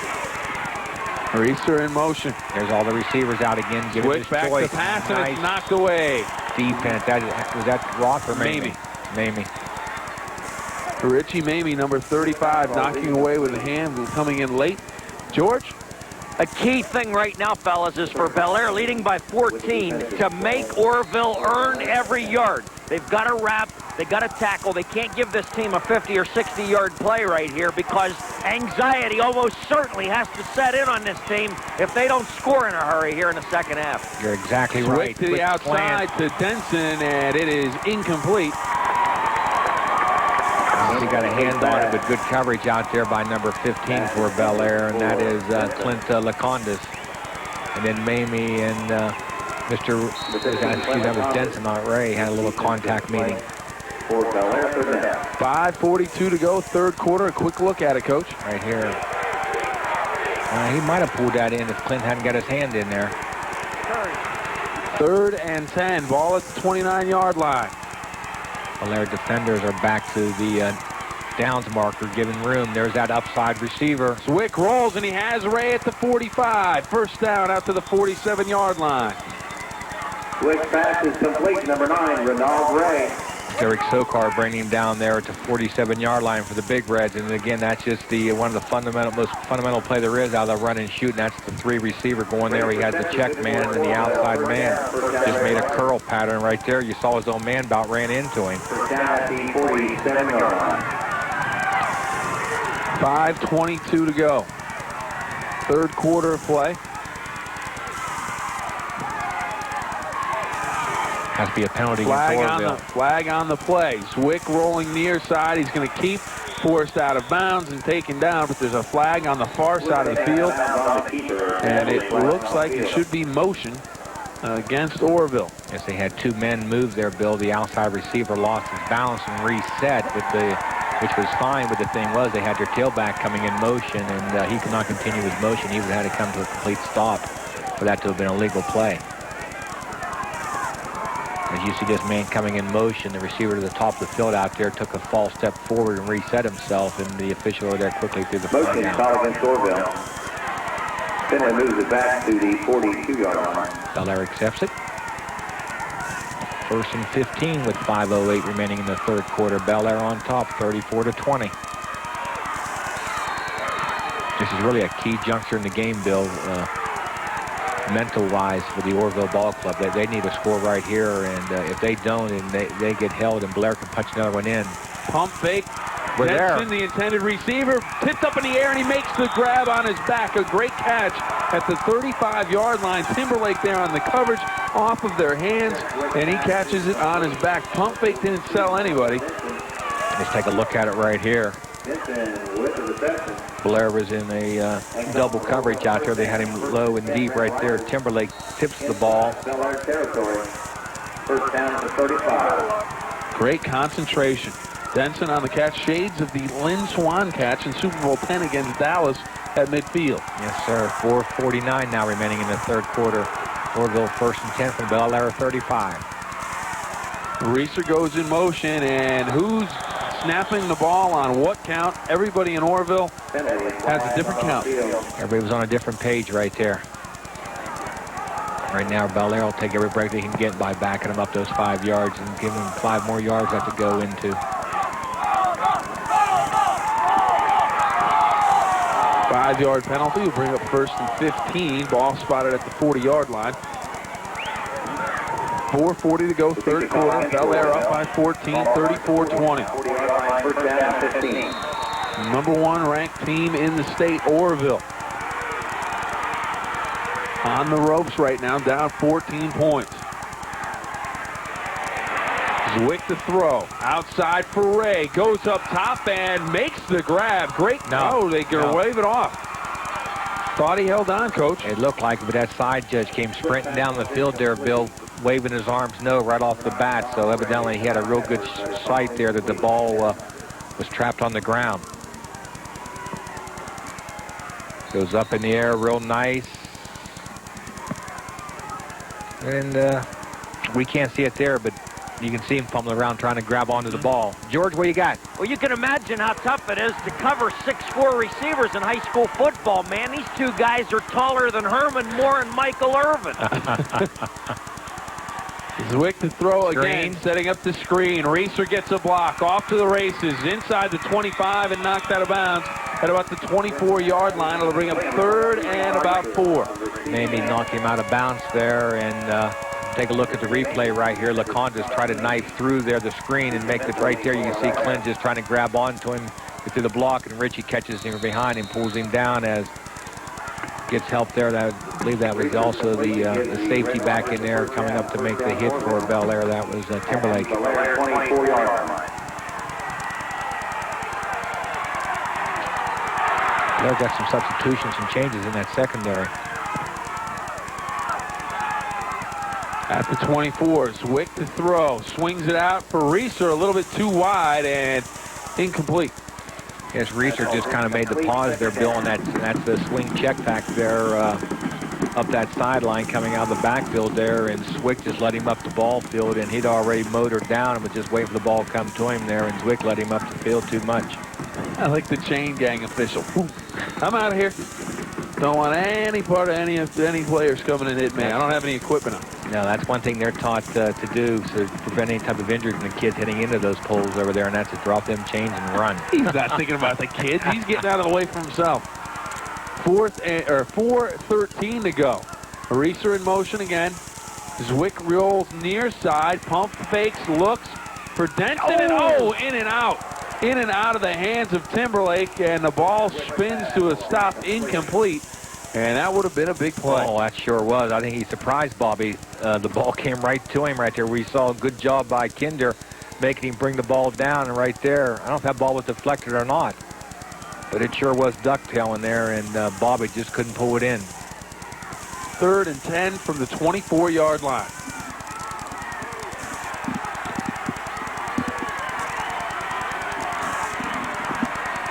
Naywin and Ray to the far side. Reeser will go in motion that way.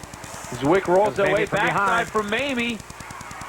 Doesn't get there. Ray catches it. He gets both feet in, and it's a completion down inside the 10-yard line. And the receivers from Orrville showing why they're big-time prospects. Yes, sir, they are. We'll take a look right here as he's almost caught from behind, but take a look here. Great job by Ronald Ray pulling that ball down and giving him a 1st and goal from the 8-yard line with 4:02 remaining in the 3rd quarter. 1st and goal, Red Riders.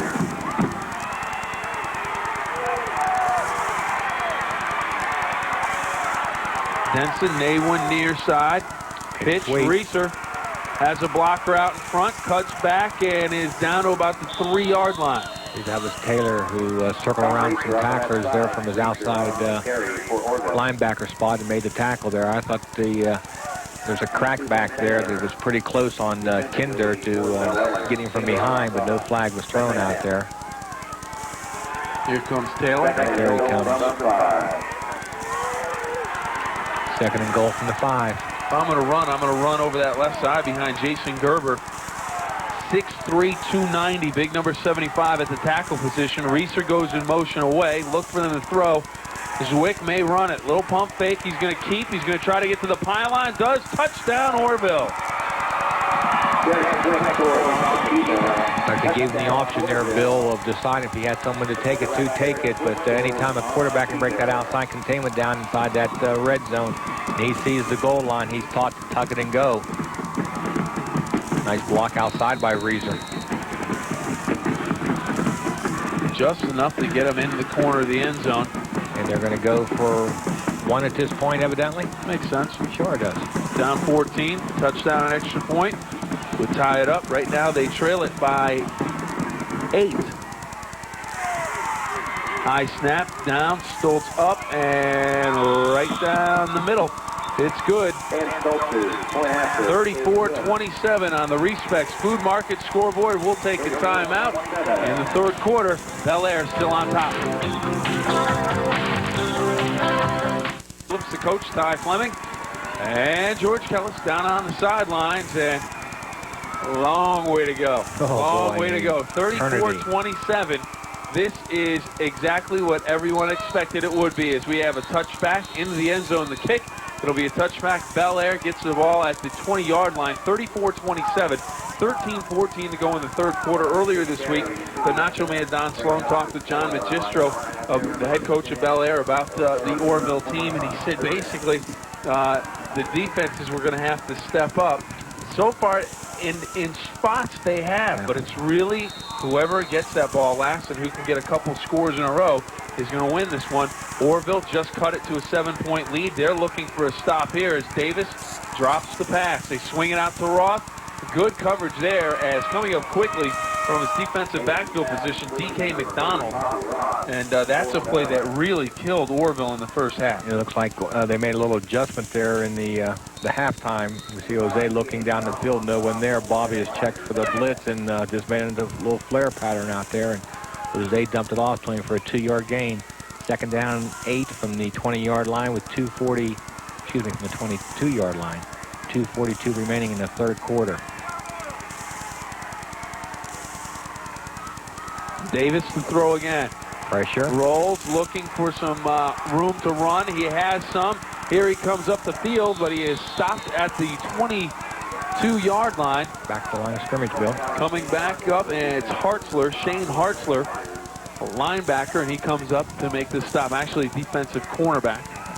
Take a look at it here. Here's one of the few times that Jose's flushed out of the pocket. And right here, there's that ball, Bill, you're talking about being swung around in the air there one-handed. Now he tucks it underneath and just can't quite elude the tackle there of number 25, Shane Hartzler. I remember when I was a kid watching Archie Griffin do the little tip drill that he would have from Woody Hayes. You tuck it with the point of the ball between those fingers, swing it out to Roth, room to run.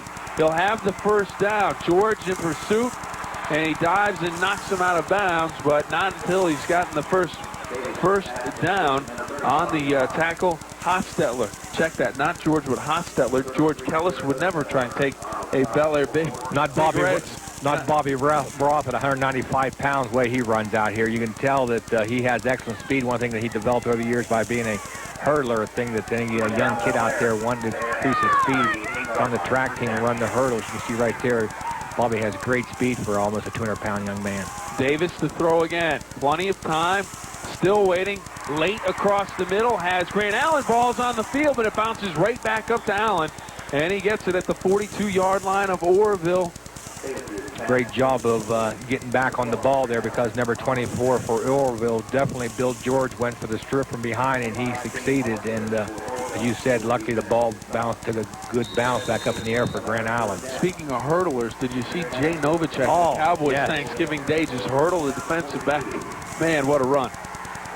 Yes, that was Bill on one of the Valley kids did that last night, hurdle over a kid like that. Bobby Roth straight up the middle. He had 100 yards rushing in the first half. Here about 3 on that play. 100 yards rushing. I bet he had close to 100 yards catching receiving too. Yes.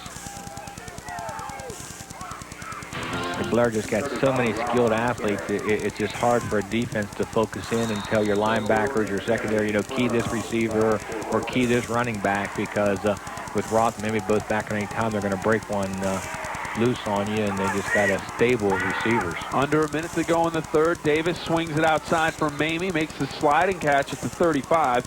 It'll bring up 3rd and about 4, and you're in 4-down territory, I think here. Oh yes, I would imagine so. I'd be shocked if. It depends on here on this play right here, Bill. That if you would go ahead and punt from this position, you really could pin Orrville back awful deep. But with the way their offense is moving down the field, I think you may be right. With 24 seconds to go in the 3rd quarter. Hand off Mamie. He's got the first down. It's no longer a question. He's inside the 25-yard line to about the 20. Or they're going to spot him at the 25-yard line. Coach, that's where they'll put him. As the clock rolls, it stops actually to move the chains. 17 seconds to go in the quarter. May not get another play off. No, Bellaire's not even going to try to. Coach Magistro's already walking to this end of the football field along his bench over there. So you've got the lead, and you can kill 17 seconds without having to worry. Kill the time. That's right. Get to the 4th quarter with the lead. Let Orrville come to their sideline and have a talk with Cliff McMillan here, and let your offense come to you and see how you can get some more points on the board. Well, right there's Coach John walking down the sideline there with his headset on as he's talking to Coach Boner's offensive man upstairs. The Respects Food Market scoreboard. Bellaire 34, Orrville 27. Well, is it going to be another fantastic finish at the end of this one? Come back. Stay tuned. Find out. Coach Ty Fleming. George Kellis down on the sideline. George, well, we're headed to the 4th. You're down there near the Bellaire bench. What's the feeling? Well, Bill, 12 minutes to Massillon, where no... Are you going to make it? I don't know, man. Where no Belmont County team has ever dared to go. And, a touchdown or some kind of a score, obviously right here, would be very big. We're going to have to get the oxygen tank out for George by the end of the game. Yes. George, you're going to have to keep reminding us that's the first Belmont County school. We already know it. 11:54 to go. Bobby picks up a good 4 yards on that first down. Trap up the middle, going to bring down 2nd down and 6 now for Bellaire. George, here's one for you to gnaw on, Coach.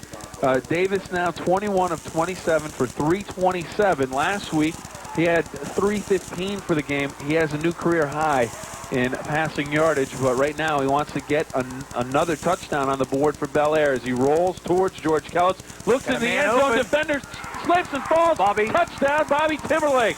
Oh, great throw, Jose.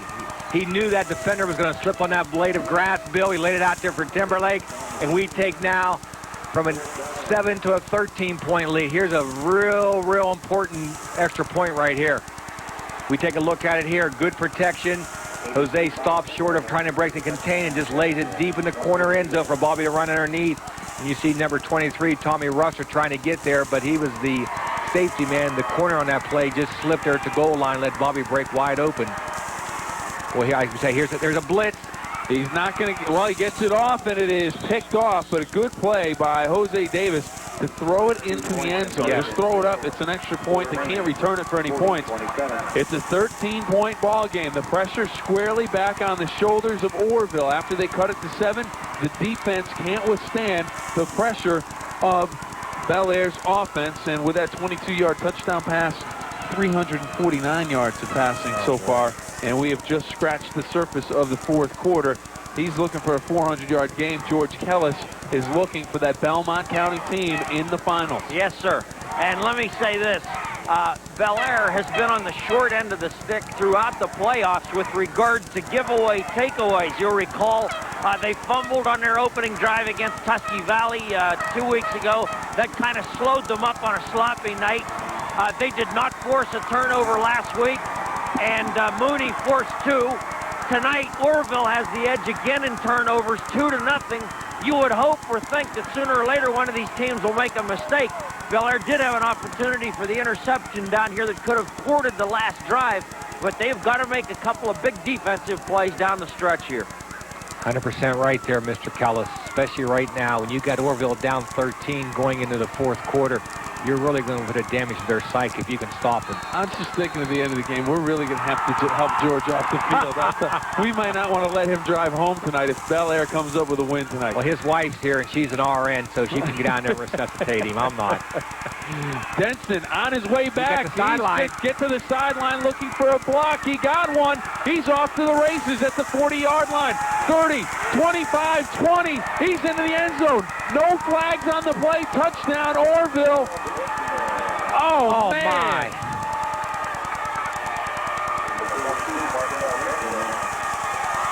One thing you did not want to give Orrville, Bill, and that was an easy score, and they don't come any easier than that.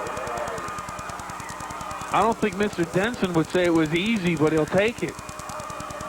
The most important thing is, Coach, the clock barely ran. Well, Mr. Stolz is on to try to cut this to a 6-point ball game as it's 33-40 right now.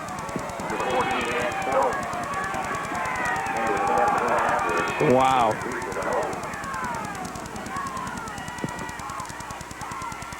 Kick up. And it's a low-line drive, but it is good, and it's a 6-point ball game. Respects Food Market scoreboard getting an absolute workout tonight, 40-34. Oh, boy. 2 state semifinalists that have left their defense on the bus as the offenses have just taken over. The defense is really two pretty good units. It's just these offenses, their job to get it in the end zone, that's all they know. Well, let's go to the last 11 minutes and 5 seconds. And George, get the oxygen tank ready for myself and Coach Fleming, too. We're all going to need it, buddy. Well, fellas, you're talking about the defenses. That wasn't a defensive touchdown. That was a special teams touchdown. You just can't have that. No. All year, Bellaire has been able to avoid permitting teams to get big kick returns because they've kicked the ball out of bounds a lot. Well, tonight they rolled the dice and decided to kick off to this outfit, and they've got 2 great return men. You saw how quick they just got back in this. Can you imagine if you're Orrville, you're the #1 ranked team in the state, you look at the board, you have 34 points, and you're losing by 6. Yeah, but I'll tell you what, there's still 11:05 to go in this game. Both teams may score over 50 points tonight. That ball is out of here. That's out of the end zone. And out of here, I mean, that was a good 3 yards past the end line. Sure was. Well, we'll start the 20-yard line, and something new that we've done tonight, Bill. We've started that 20-yard line a lot. Every time they've scored, we've been around that 20-yard line. So see if we can transverse this 80 yards here and take up some time off the clock. Yeah, I told my brother, he's in town for Thanksgiving, I said, if you want to come out and watch a great football game, come to this one.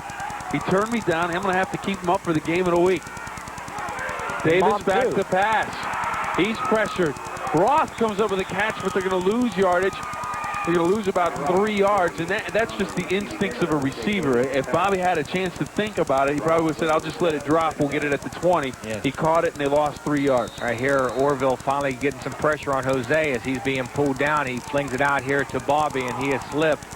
Right there, he slipped the second time as he got back up off the ground. Mom's nuts. She went back to Cape Cod already. Oh, she went back? She drove 12 hours, stayed for Turkey Day, and then drove back. She wanted to get home. I think I drove her away. I don't know. Wow, she got to see her 2 baby boys. Davis back to pass again. Taylor, catch, reception, first down at the 40. Great catch by Benny Taylor. Number 9 was just hanging all over him, Ronald Ray. And it was just a matter of Benny wanted that ball. Watch this. Jose put it on there. We had 2 receivers in the same area, which is not a good thing. Right there, Benny brings it home, and Ray trying to take it off of him. Benny would have no part of that. First down, Bellaire at the 40-yard line.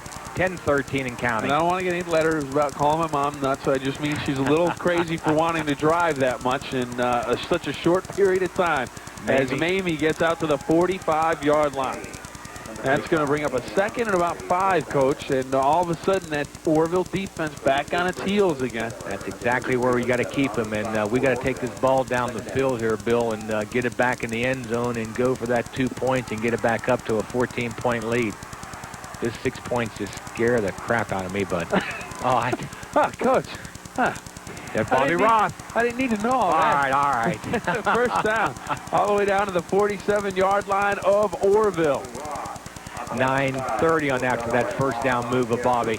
Take a look at the replay right here. Again, there's big number 78, and also Richie Mamie leading the block out there for him. And he had a good convoy. Jason Myers takes up a good bit of that camera space right there as Bobby busts inside for that first down. 9:10 to go in the ball game. Bellaire by 6 points.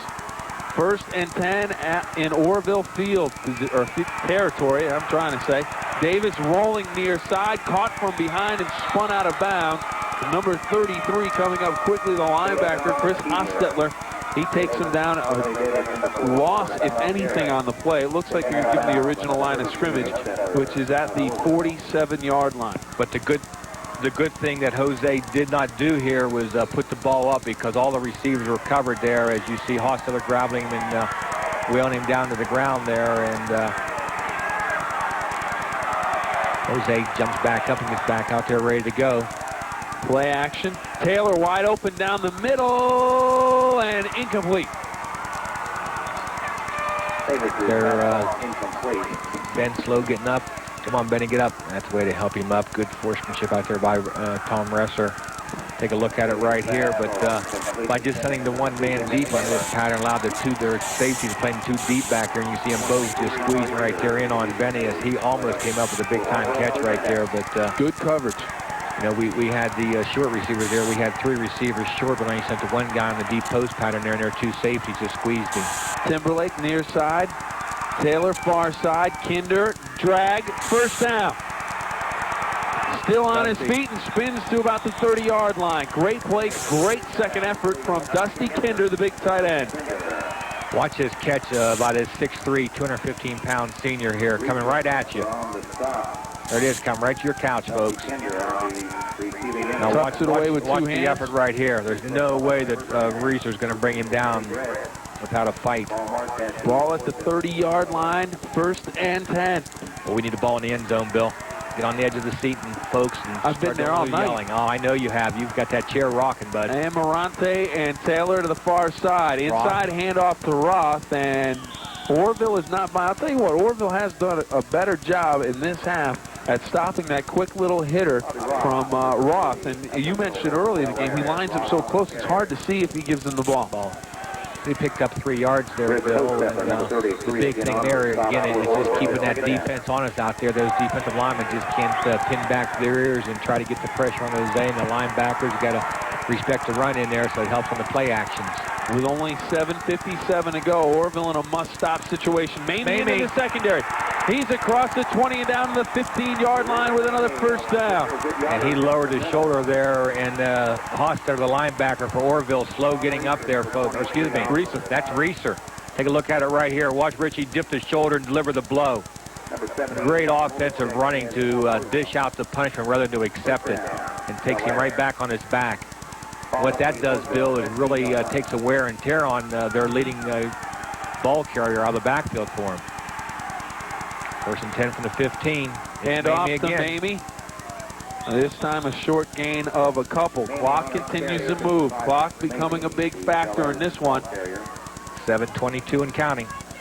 But then again, we did have that kickoff, and we'll see if we Fellas, score. even if Bellaire could kick a field goal here, think about it. Yep. They Oh, would yeah, be up huge. 43-34, a 9-point lead with the clock working against Orrville. That's why we keep talking about it, but is that even an option? I mean, is that even anything the coaches are thinking about? That's an awful big word there, George. If.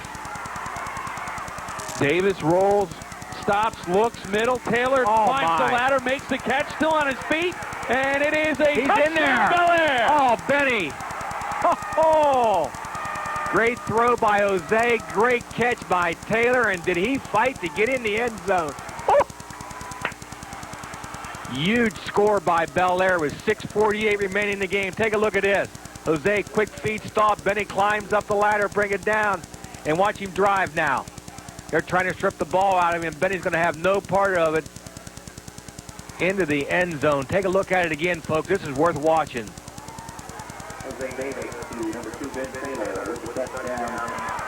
That's guts and determination. Oh, that was right enjoyable. There, that was enjoyable. That's why I didn't want to say anything. I just wanted the folks to enjoy that view. 46-34. Davis rolls, outside, looks. Kinder's got a 2-point conversion.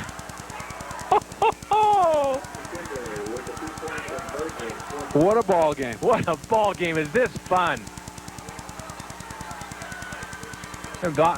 We got 49. Nah, that should 48. 48. I think someone's made a mistake on the scoreboard. We'll take it. George? George? George. Okay, fellas, I'm sorry. I'm waving my flag over here. What I want you to know is that I know that a lot of the Bellaire players have been listening to my comments on Sports Sunday last week and also on my radio program this week. This definitely is the will to win. The kind of effort that Ben Taylor made there wins championships. You have to have that unrelenting desire to get the job done. That's what wins championships. You're exactly right, Mr. Callis. 6:48 to Masson, Big Reds. Let's take a timeout on the Respects Food Market scoreboard. Bellaire 48, Orrville 34. We're back. 6:48 to go. Congratulations, Big Reds, on a great season. From all of us at Union Street Station. 12 hours, 2 to go. Let's go, Reds! As we're back, as we come back, Bellaire's made some substitutions now and put some of their frontline defenders Taylor, out there. There's Roth, there's Mamie out there. Do you kick it deep? I would. I'd go ahead and try to get them down the field as far as you can as they kick the line drive. But you still want your people right there. Look who made the hit, number 30. Roth comes up and makes the Mamie play. Coming off the ball in the pound along with number 7, Jeremy Lemley also. Orrville gets it. Good field position at the 41-yard line. And if you're Orrville, coach, you have to start to think, man, we get the kick return. We score there. Our defense has to make a stop. They can't. We need to score again. We're starting to run short on time. This is maybe where the panic starts to set in. It sure does with 6:30 and the clock running out there. They got to score twice, and they realize it, that they're having a hard time stopping the Bellaire offense. There's Zwick going to bring it down. He got some room to this sideline. He bounces through a tackler down to the 40, still on his feet, still going, and finally takes a shot from Roth from behind, and he's down at the 35-yard line, and he is not getting up too quickly. But no, Bobby put some lumber to him right there, folks, and but several times we'll take a look at here. Zwick made one heck of a run here, and we got a couple of the Bellaire boys, Bill, are just not making wraps. They're making contact with him, but nobody right there diving to the ground was that was Roth. That was Bobby Roth. So he's going to get back up off the ground. He takes a pretty good shot here from Taylor. Right there. Down low. No wrap, but watch the hit coming here. And Zwick right now a little bit shaken up. They're going to attend to him, and that would be a key loss for Orrville. Hopefully he is okay, but if he can't go, to have to turn things over to Brooks Curtis, the sophomore quarterback. If you're Bellaire, you have to feel pretty good about that. Yes, you do. When they're going to take out a senior veteran that's run your controls for the last couple of years and led you to the state runner-up last year, and really done a heck of a job this year for him. As we said, coming in, he threw for over 2,000 yards, and now you're going to hand the reins over to a sophomore who probably has some playing time, though, this year, Bill, with some of the scores that Orrville beat some of these clubs by. So I'm sure that this young man has got some PT out there. But still, when you're in the semifinals with 6 minutes to go in the game and you're down by 14, you want your #1 quarterback in there. So let's see if he can just come to the sideline there and get a quick breath, take a little water, and get the wind back in him that Bobby knocked out of him, and let Brooks go out there and hand the ball off right now. This is where the Bellaire defense may want to jam that line of scrimmage. But with those receivers. If you're Orrville, do you call play action pass? No, maybe try to get them. Not when you're up? Down by 14 with 6 minutes to go. You're going to. Here comes a reverse. With Denson, you're going to look for your backup quarterback to throw a block. He does. Denson takes a shot coming across big number 78. It's Jason Myers just lighting up Denson after about a 7-yard gain. And Myers came flying across. He did. Take a look at it right here. Pitch back to number 23, Reeser, and there's the handoff to Denson coming back around. As you said, the backup quarterback out there was leading the way for him, Curtis. But watch the hit right here coming from the side. He had no clue that he was going to have 240 pounds landing on him. Second down and short for reverse Ray, who's on the reverse the other way. Now he's going to run. No, he's going to throw, and he looks for Denson, and Taylor intercepts it. Taylor, he started to take a step upfield, Bill, and that made Ray think that he was going to be open down there. And then Benny backed up and got on the receiver, Denson, and just out-fought him for the ball, went up and brought it down. Woo! I thought he was going to run. I think what Ray should have done was, he was so close to the line of scrimmage, he had a couple blockers out front. He could have run for a good 15, 20 yards. Oh, easily. But he right now, he wants to get the ball in the end zone. This is a thing that we've been discussing all night long. They're not used to being in this situation. And you see Benny Taylor there, folks, making a huge play for Bellaire. 5:15 to go. First and 10 from the 4-yard line. They need to get some first downs here and move it out there and run some time off the clock as Mamie picks up 5. If you're Orrville right now, you want to tackle the football as well as the man as the clock runs. And if you're Bellaire, take your sweet time getting in and out of that huddle. Right. Get the plays off this time, but just take your time. There's Mr. Pumpkinhead giving us a shot. 4:51 remaining. Thank you, Keith. 2nd and 5, ball on the 10. Hand off to Mamie. A little counter action, and Orrville's having no part of it. No gain on the play. 3rd down at about 5. 35 Mamie on the carry. But the thing that we're doing, Bill, we're running those precious ticks off the clock. We're down to 4:19 now, and it's still moving out there. It'd be great to get a first down here. Timberlake brings the play in. 3rd and 5. 4:05 to go. 48-34, Bellaire on top. And Orrville jumps. They get the first down. A long count. Jose changes the snap count, gives him the hut instead of the hut, and all of a sudden it's a 5-yard penalty, and that should give him first down yardage. But it's going to be, that should be, yes it is, a first down. Oh, Bill, 3:55. Orrville's going to be sweating a little bit over here on this sideline. A little bit? A little bit. Oh. Well, I'm telling you, it's 28 degrees outside. You don't sweat too much right now, but the sweat pores are starting to open up as that clock right there is starting to move. George Kellis is in a lather at this point. 2 hands on the football right now. Is what they're reminding each other. And stay in bounds. Anything would happen to get to the outside. Bobby Roth. Roth on the carry. Keep it on the ground. Pick up about 4 on first down. Clock continues to move. 3:33. If you're Orrville, Coach, when do you start to burn the timeouts? You're going to wait to see what happens here on this series of play, Bill. Once this series, if they can hold them on this series, they'll take the timeout on the 3rd down call. If not, they'll wait till they change their moves and start using them then.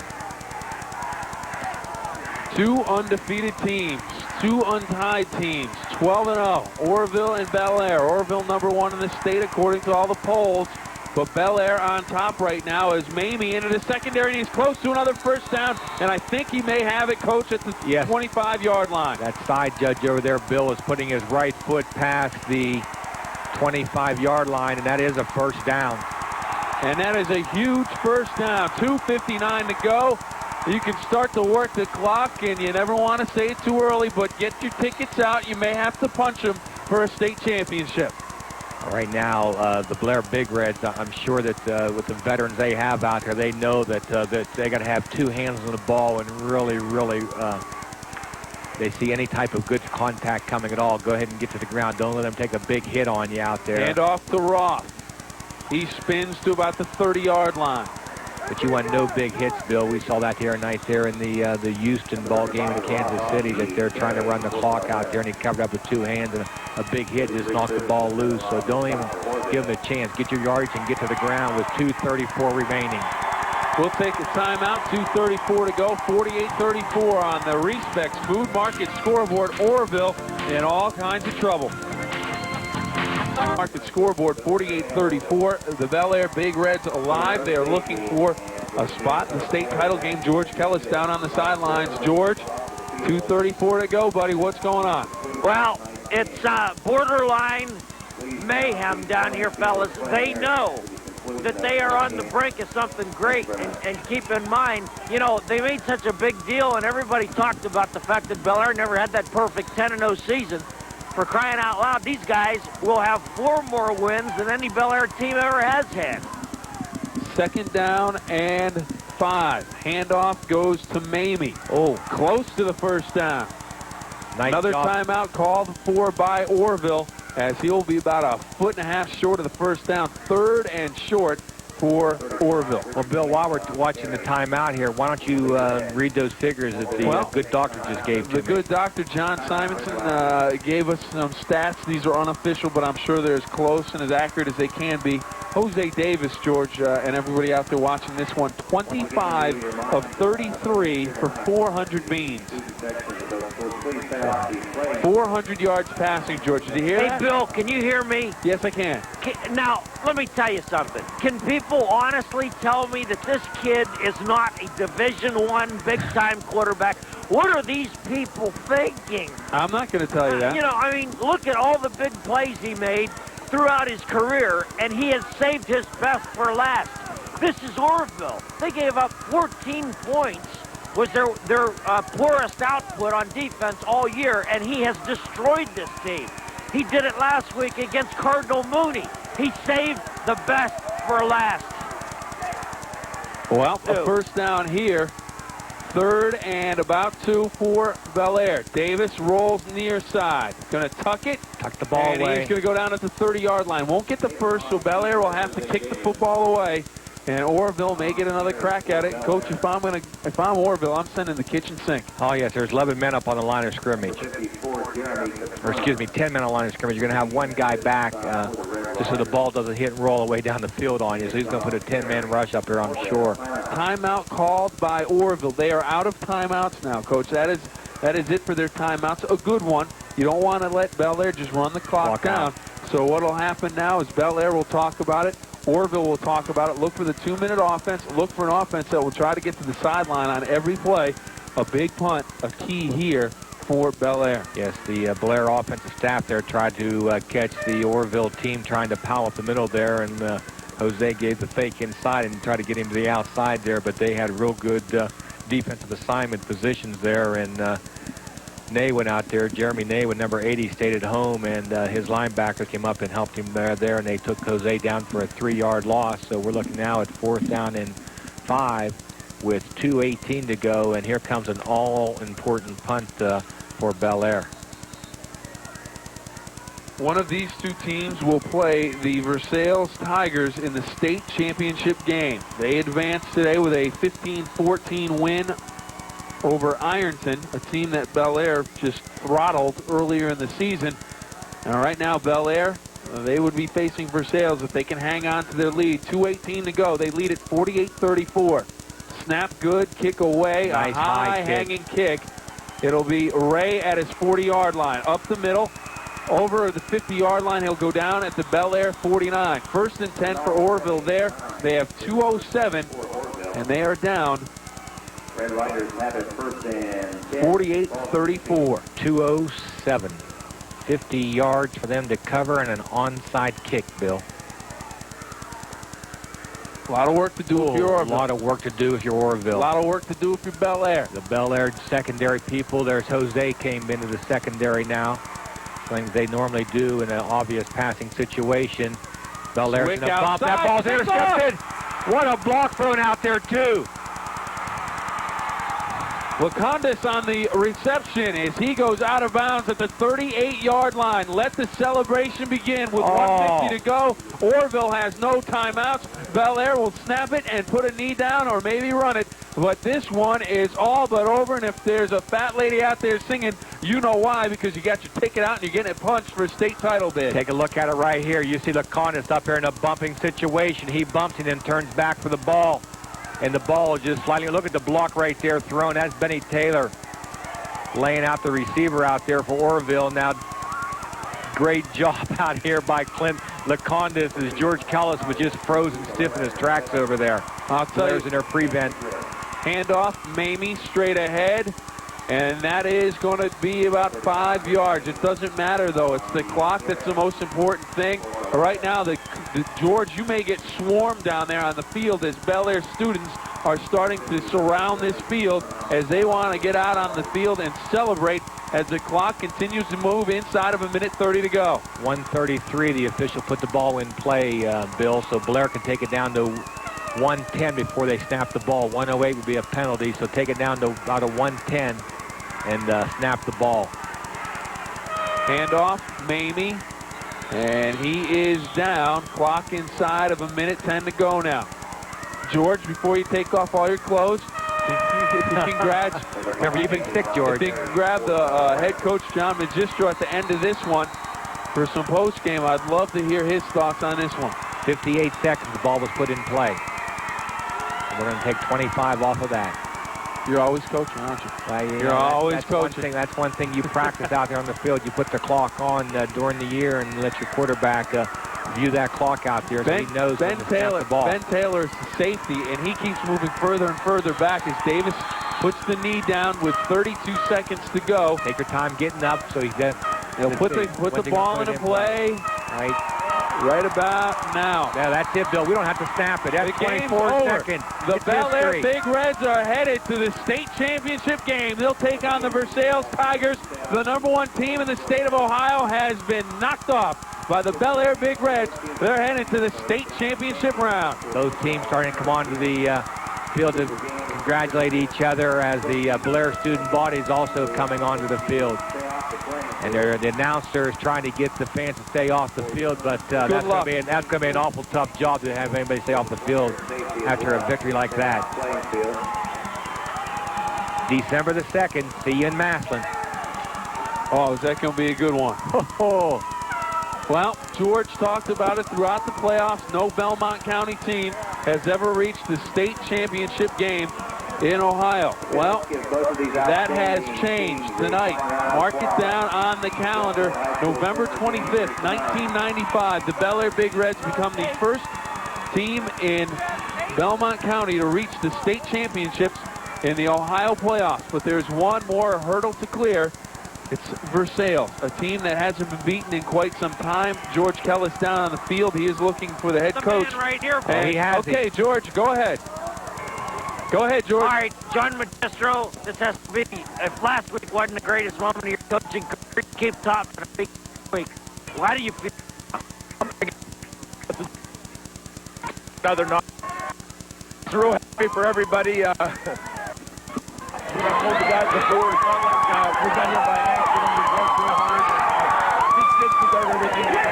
Coaching staff, once again, well prepared, and this is one heck of a football team. How about these fans? Our fans have been great. I mean, they beat us to the park again tonight, and this is for them, our whole town, our community, like you said before. What a great food for us. I'm happy for everybody. The Big Reds are going to Massillon, ladies and gentlemen, to take on the Versailles Tigers. Thank you very much, George. Some quick notes for everybody, Coach. Davis, as we mentioned, 25 of 33 for 400 yards passing.